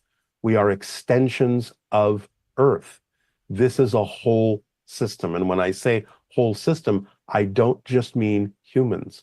I mean humans, trees, animals, rocks, the planet itself is a whole energy system. If we don't understand that and we think we can affect one part of it without affecting all the rest of it, we are kidding ourselves, because it's one thing. That would be like saying, I can remove all the tires from a car and the car won't be affected. The car will still move forward. Ridiculous. Every part has a reason for being there. This is the way it's all evolved together. It's all interconnected. We're all part of it. If we remove anything, damage anything in a negative way, the system starts falling apart. So this is one of the things the ETs are attempting to get across to us. You have to start thinking in terms of whole systems. That's what's going to propel you forward. That's what's going to allow you to move ahead.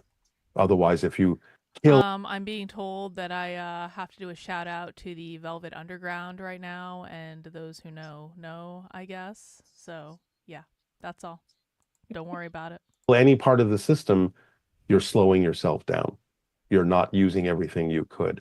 You're not able to move forward in a coherent way, in a cohesive way, because you have damaged part of the system that you need to move forward. So think in terms of whole systems. In terms of thinking about whole systems, it can be really overwhelming for people to be thinking about the whole world. And oftentimes... Hang on. Triz, we're talking about aliens right now, okay? I don't have time for your nonsense. All right, if you want to learn about aliens, you can stay. The Groypers have just added me to a new GC, and now they're infiltrated. They're like, shout it out. I was like, all right.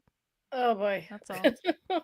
No nonsense, please. Can be overwhelming or almost paralyzing if you're focused, on your sphere of interest over your sphere of influence, which might be smaller.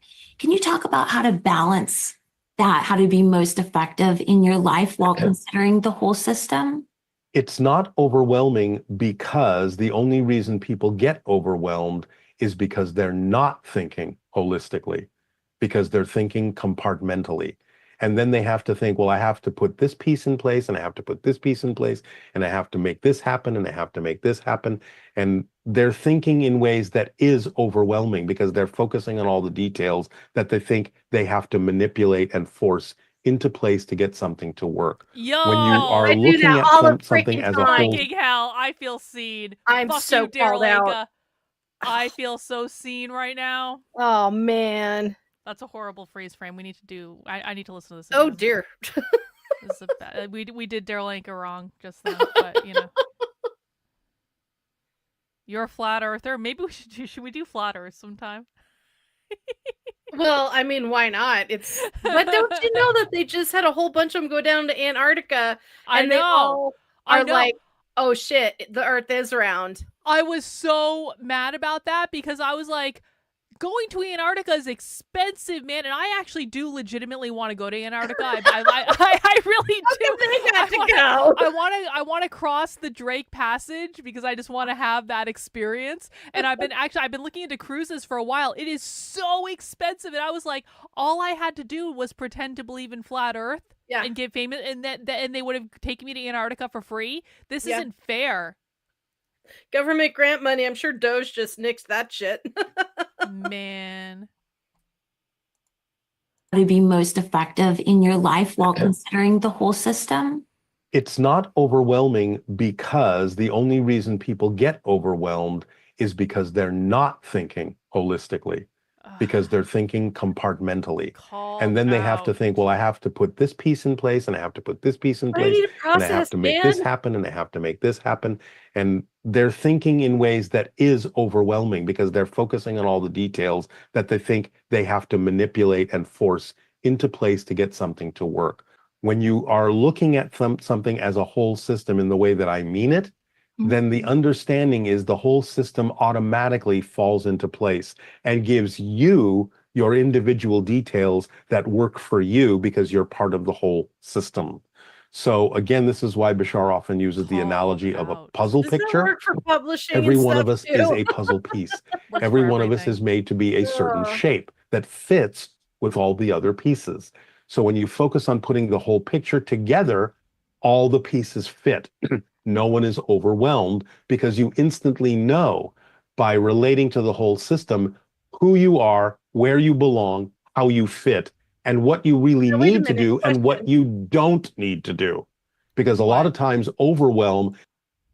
Is he talking about like a spiritual kind of evolution, or is he talking just everyday shit in life? Because sometimes following if you don't follow a process and you're not prepared, shit absolutely will not work the way you want it to, or it won't work out at all. I don't know. I'm trying to get out of being like that person. I can't do it all at once. I can only do one thing at a time, and if I don't do it in order, I'm gonna fuck up the ending really bad. I think you're overcomplicating it because you're a Capricorn, and I think that he would want you to relax. And I understand this though, because like this is what fucks me up. This is what fucks me up every day because I'm like, I have to do this and then I can't do this, and I want to do this, but I can't do that until I do this because I have to do the other thing over here, and yeah.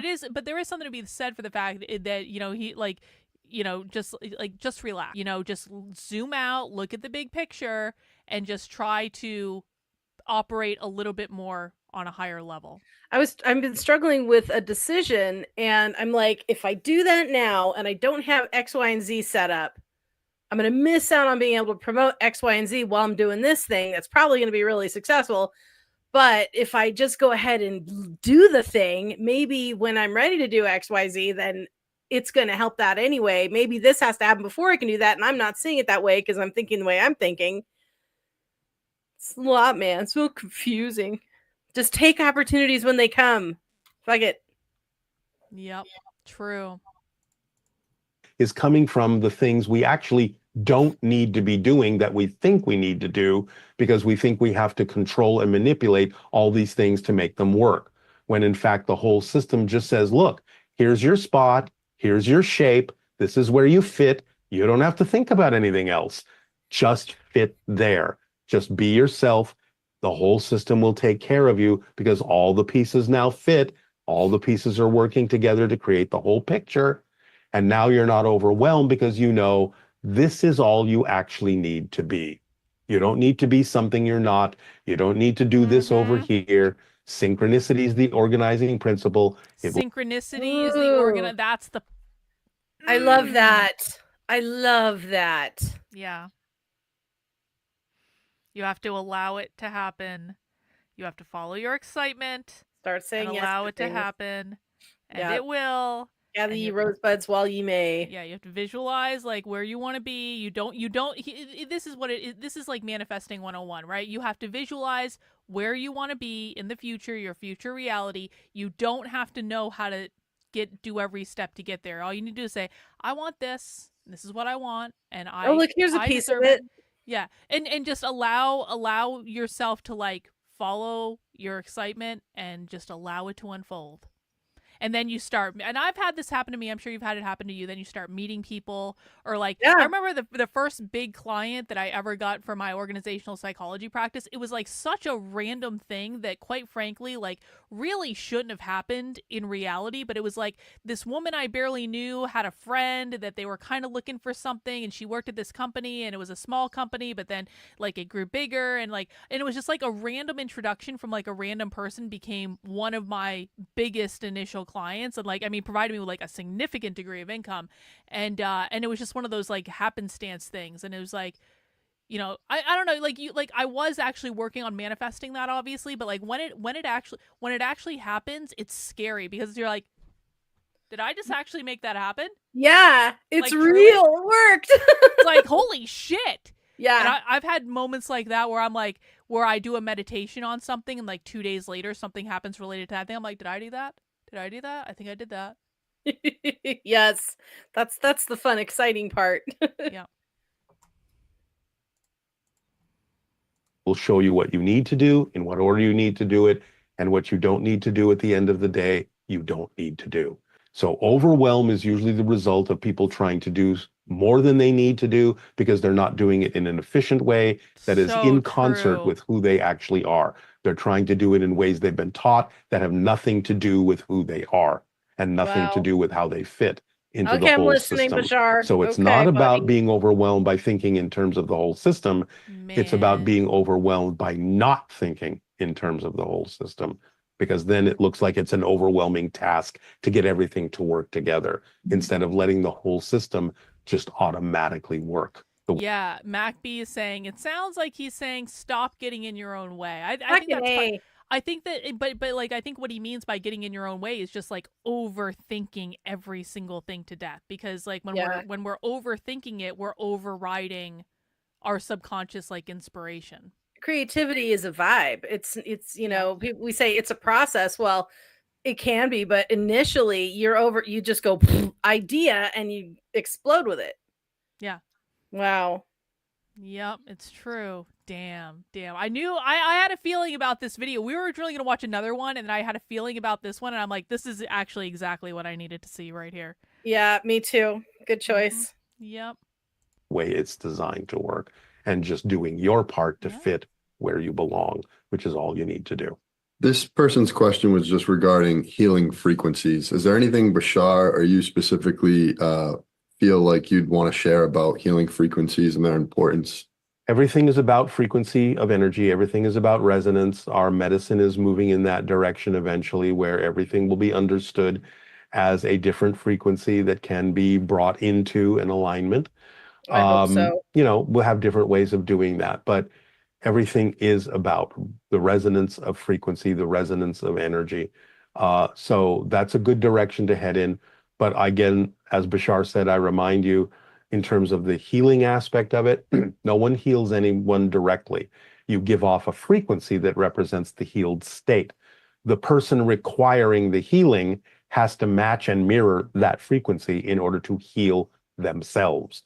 So all the healer has to do is be in a state where you give off the energy and say, this is the frequency you need to match. If you're willing to match it, you will heal yourself.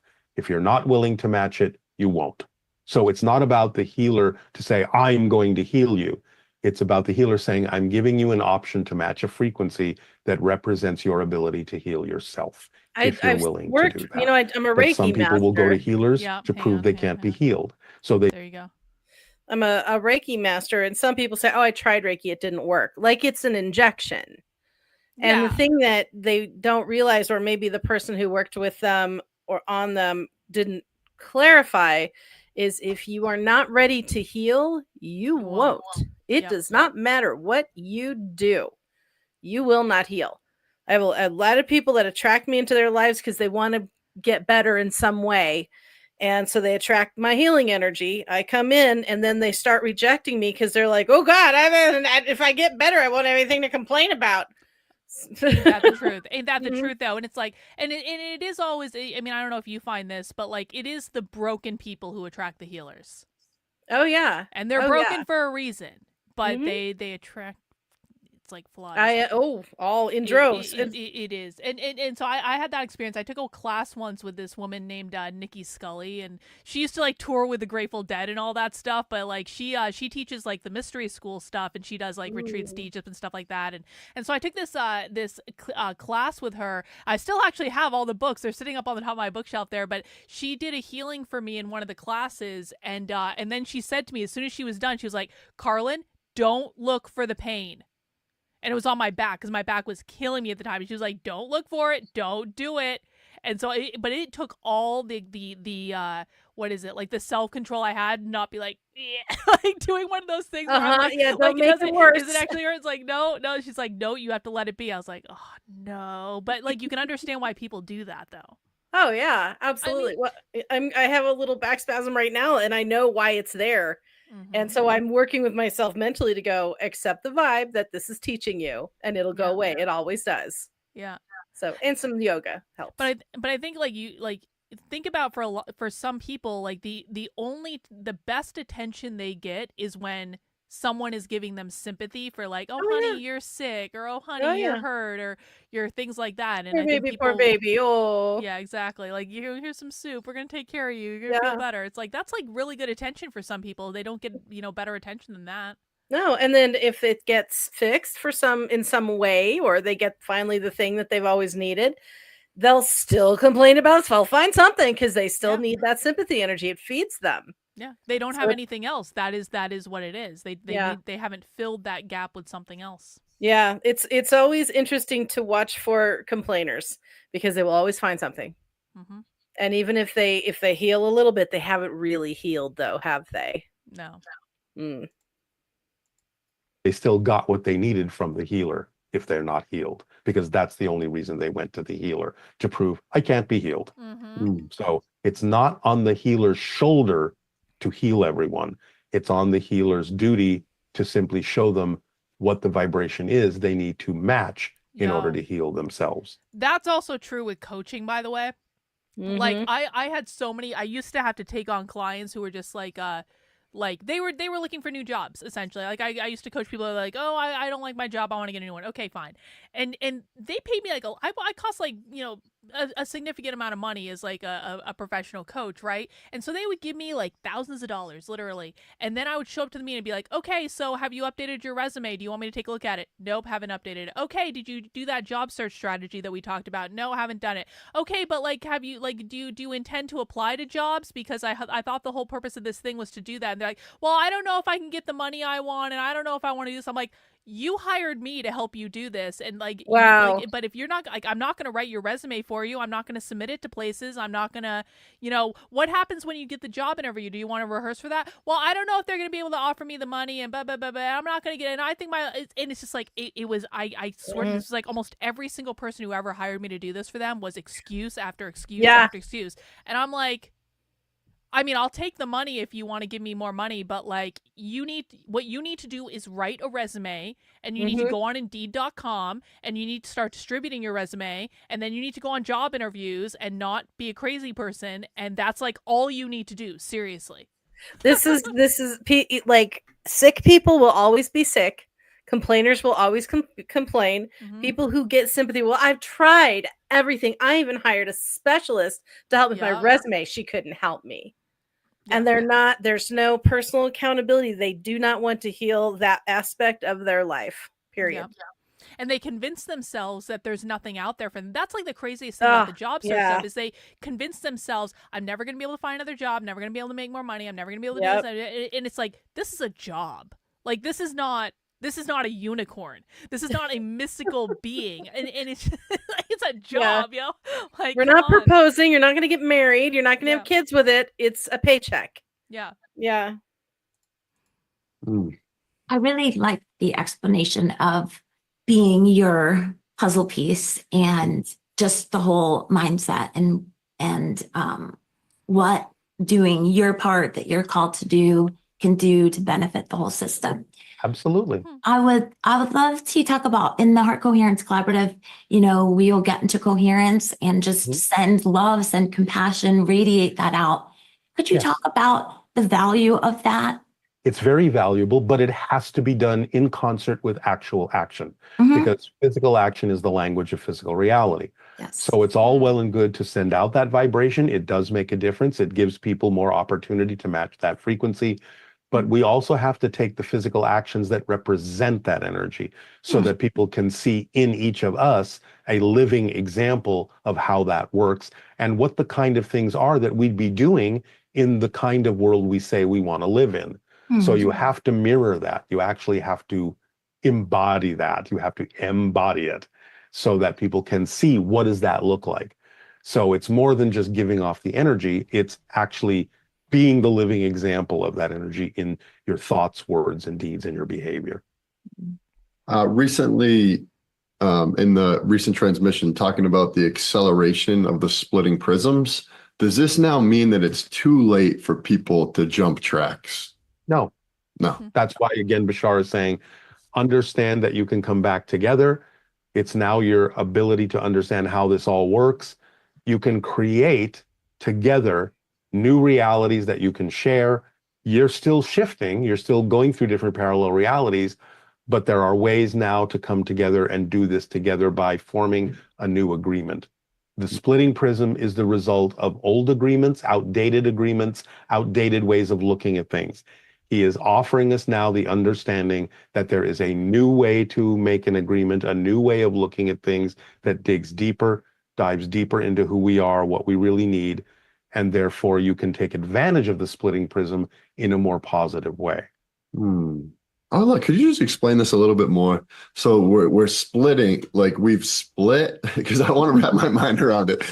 We're splitting, but the splitting is for the purpose of learning from each other what we do and don't align with. So the splitting is for the purpose. Wait, I'm sorry. I need to listen to this again.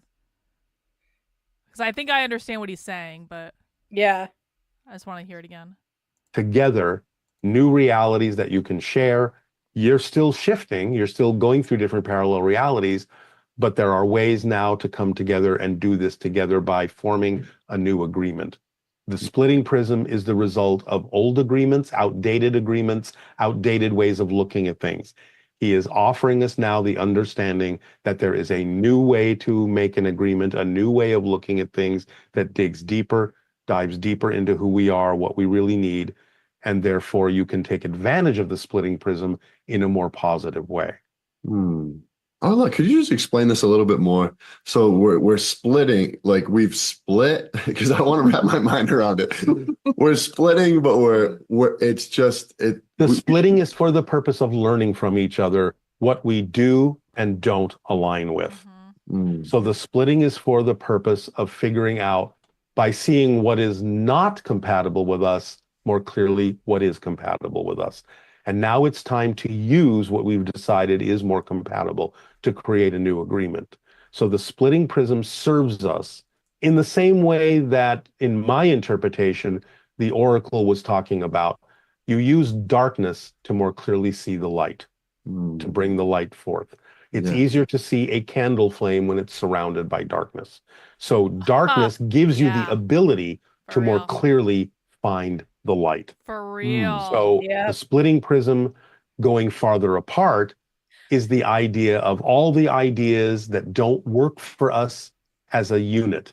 But now that we have seen all that, people can still go off and still be that, or they can now use the lessons they have learned in seeing things that are vibrationally not working for. So what they're saying, Spellium seems confused. What he's essentially saying, and I've talked about this before, we learn best by contrast. So if you have never taken like a cold shower, like, okay, you can take a hot shower every day, But what day do you really appreciate that hot shower? Like the day after the water heater breaks and you have to take a cold shower because the water heater broke, and you will never appreciate a hot shower more in your life than the day after you have to take a cold shower, right? Because you've learned, I don't want that, I want this thing over here. Or you learn what kinds of people that you like based on having a lot of really shitty boyfriends, or you learn what type of job you want based on having some really bad bosses or things like that. So like if you can learn, I am not aligned with this thing over here, that by inference means you are aligned more with this thing over here. Helps you identify once you make the decision or acceptance of I am no longer aligned with this. Now you can identify the warning signs of that even clearer. Yep. And if you meet someone new, you can go, nope, seen it, been there, done that. Bye-bye. Nope, not gonna happen.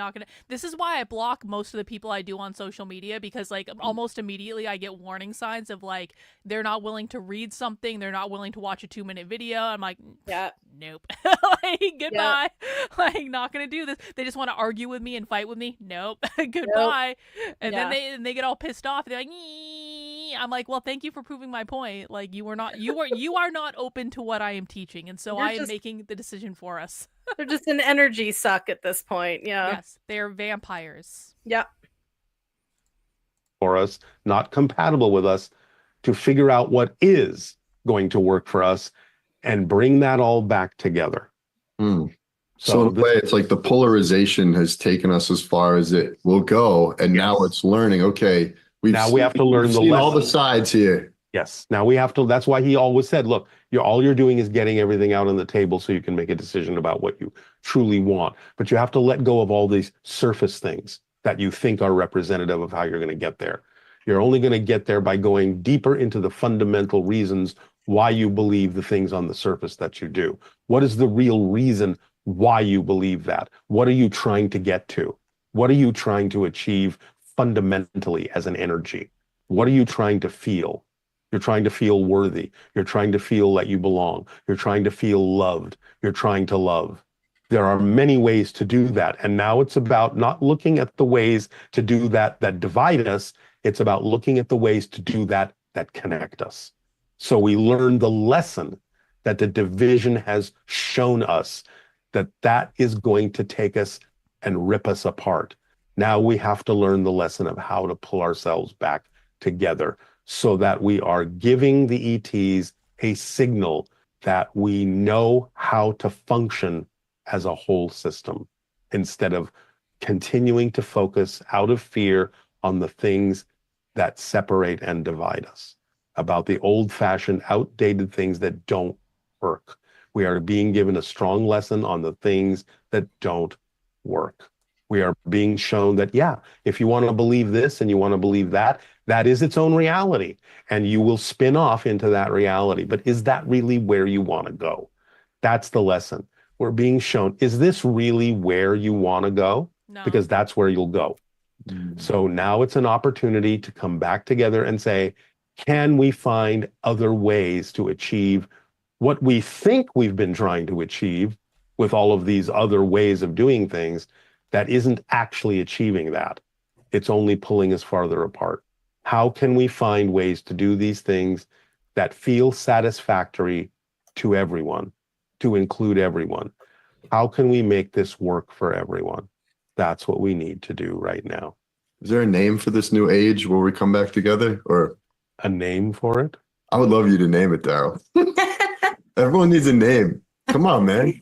Well, as Bashar has often said, we are transitioning from Homo sapiens to Homo galacticus. So this is the age of Homo galacticus, the very beginning of it. We're birthing a new humanity. This is a reset of humanity. We are in the reset. So let's reset. I love it. Let's reset. Let's reset. Come on, babe. Let's reset. And this challenge is a little reset.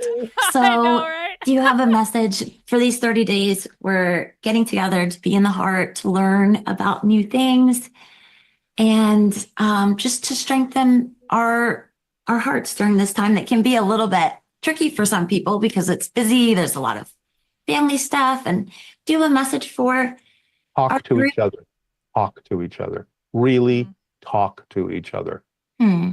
Don't get caught up in the divisiveness. Don't get caught up in the labels. Don't get caught up in the principles, the protocols, the politics. So true. Talk Oh boy. to each other. Good luck with that. Why? Yeah. Why do we believe what we believe? What are we trying to achieve? What's the real fundamental thing we want to feel? Talk to each other. Yeah, it really is powerful to just, reflect on the election stuff and the echoes of Sedona. Like, it really doesn't matter. It's our reaction is kind of the big takeaway that I received from it. Like Bashar says, doesn't matter what happens. It only matters what you do with what happens. That makes like politics is so low vibe, and I know that. Yeah. I think that's one of the reasons I really struggled to be in that environment, because it's like all of the worst people are attracted to it.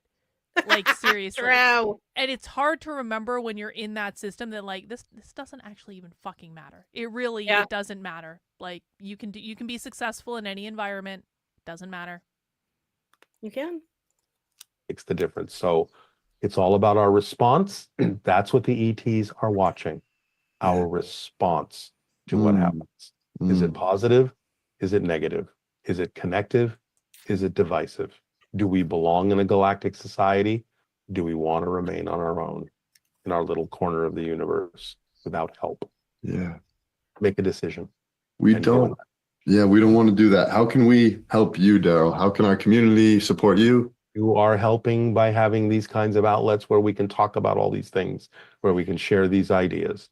This is of great help, and I appreciate it very much that you have provided this outlet to have these talks, to have these discussions.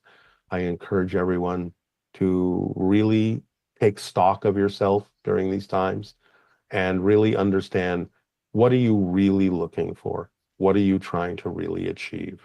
And how can you do it in a more positive way for everyone? That's all it takes. So I want to thank you for allowing me to share these ideas with you. And I appreciate everything that you're doing. Yeah. Thank you. Thank you so much. And I just want to remind everyone listening. Thank you, Bashar. Thank you, Darryl. That was heavy. That was awesome, though. I really, I fucking love that guy. I really do. Too. He's great. Man. I like how grounded he remains.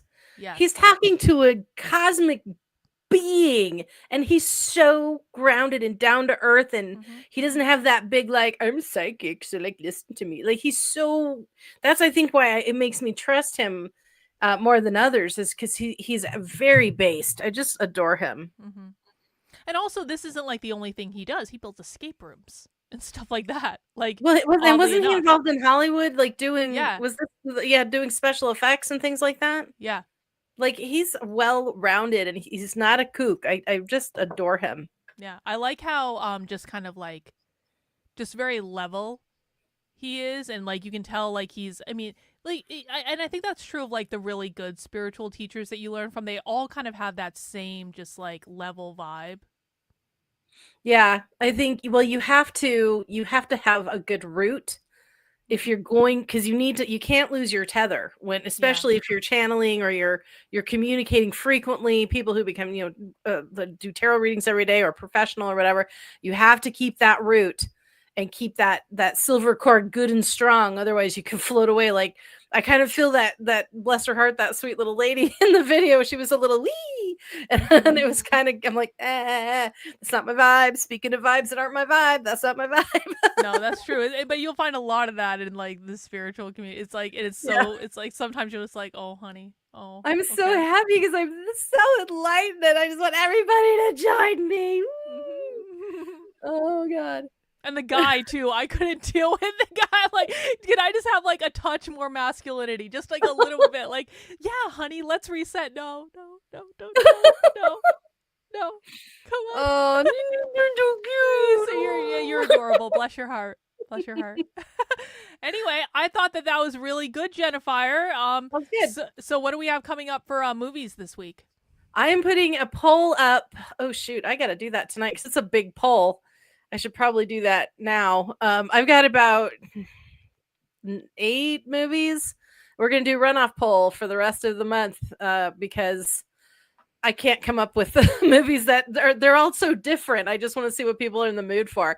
So I'm going to be putting up a runoff poll. I'll put it up on locals and in the movie message board in Discord. And I think Max got A Fault in Our Stars. Or yes, The Fault in Our Stars. Yes, that's the one he wants to watch. Oh, the one I'm going to cry at. Yeah. Yeah, that's coming up on Monday, and I feel like I should say something else, but I don't know what. I think I'm just in writing zone right now, so I'm like, what else do I have to do for my writing? I'm in that like I have to do this, but I need to do this, and this to get to that. Do you know what you need to do, Jennifer? Relax and let the universe work.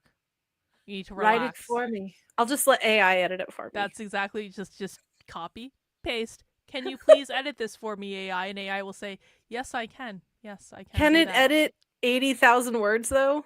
You might have to split it up into different sections, but it can do that. Yeah, but you do have to so what I like to do is I tell it, give me a list of suggestions. Like don't fuck up my writing, but give me a list of suggestions and I will go through and approve.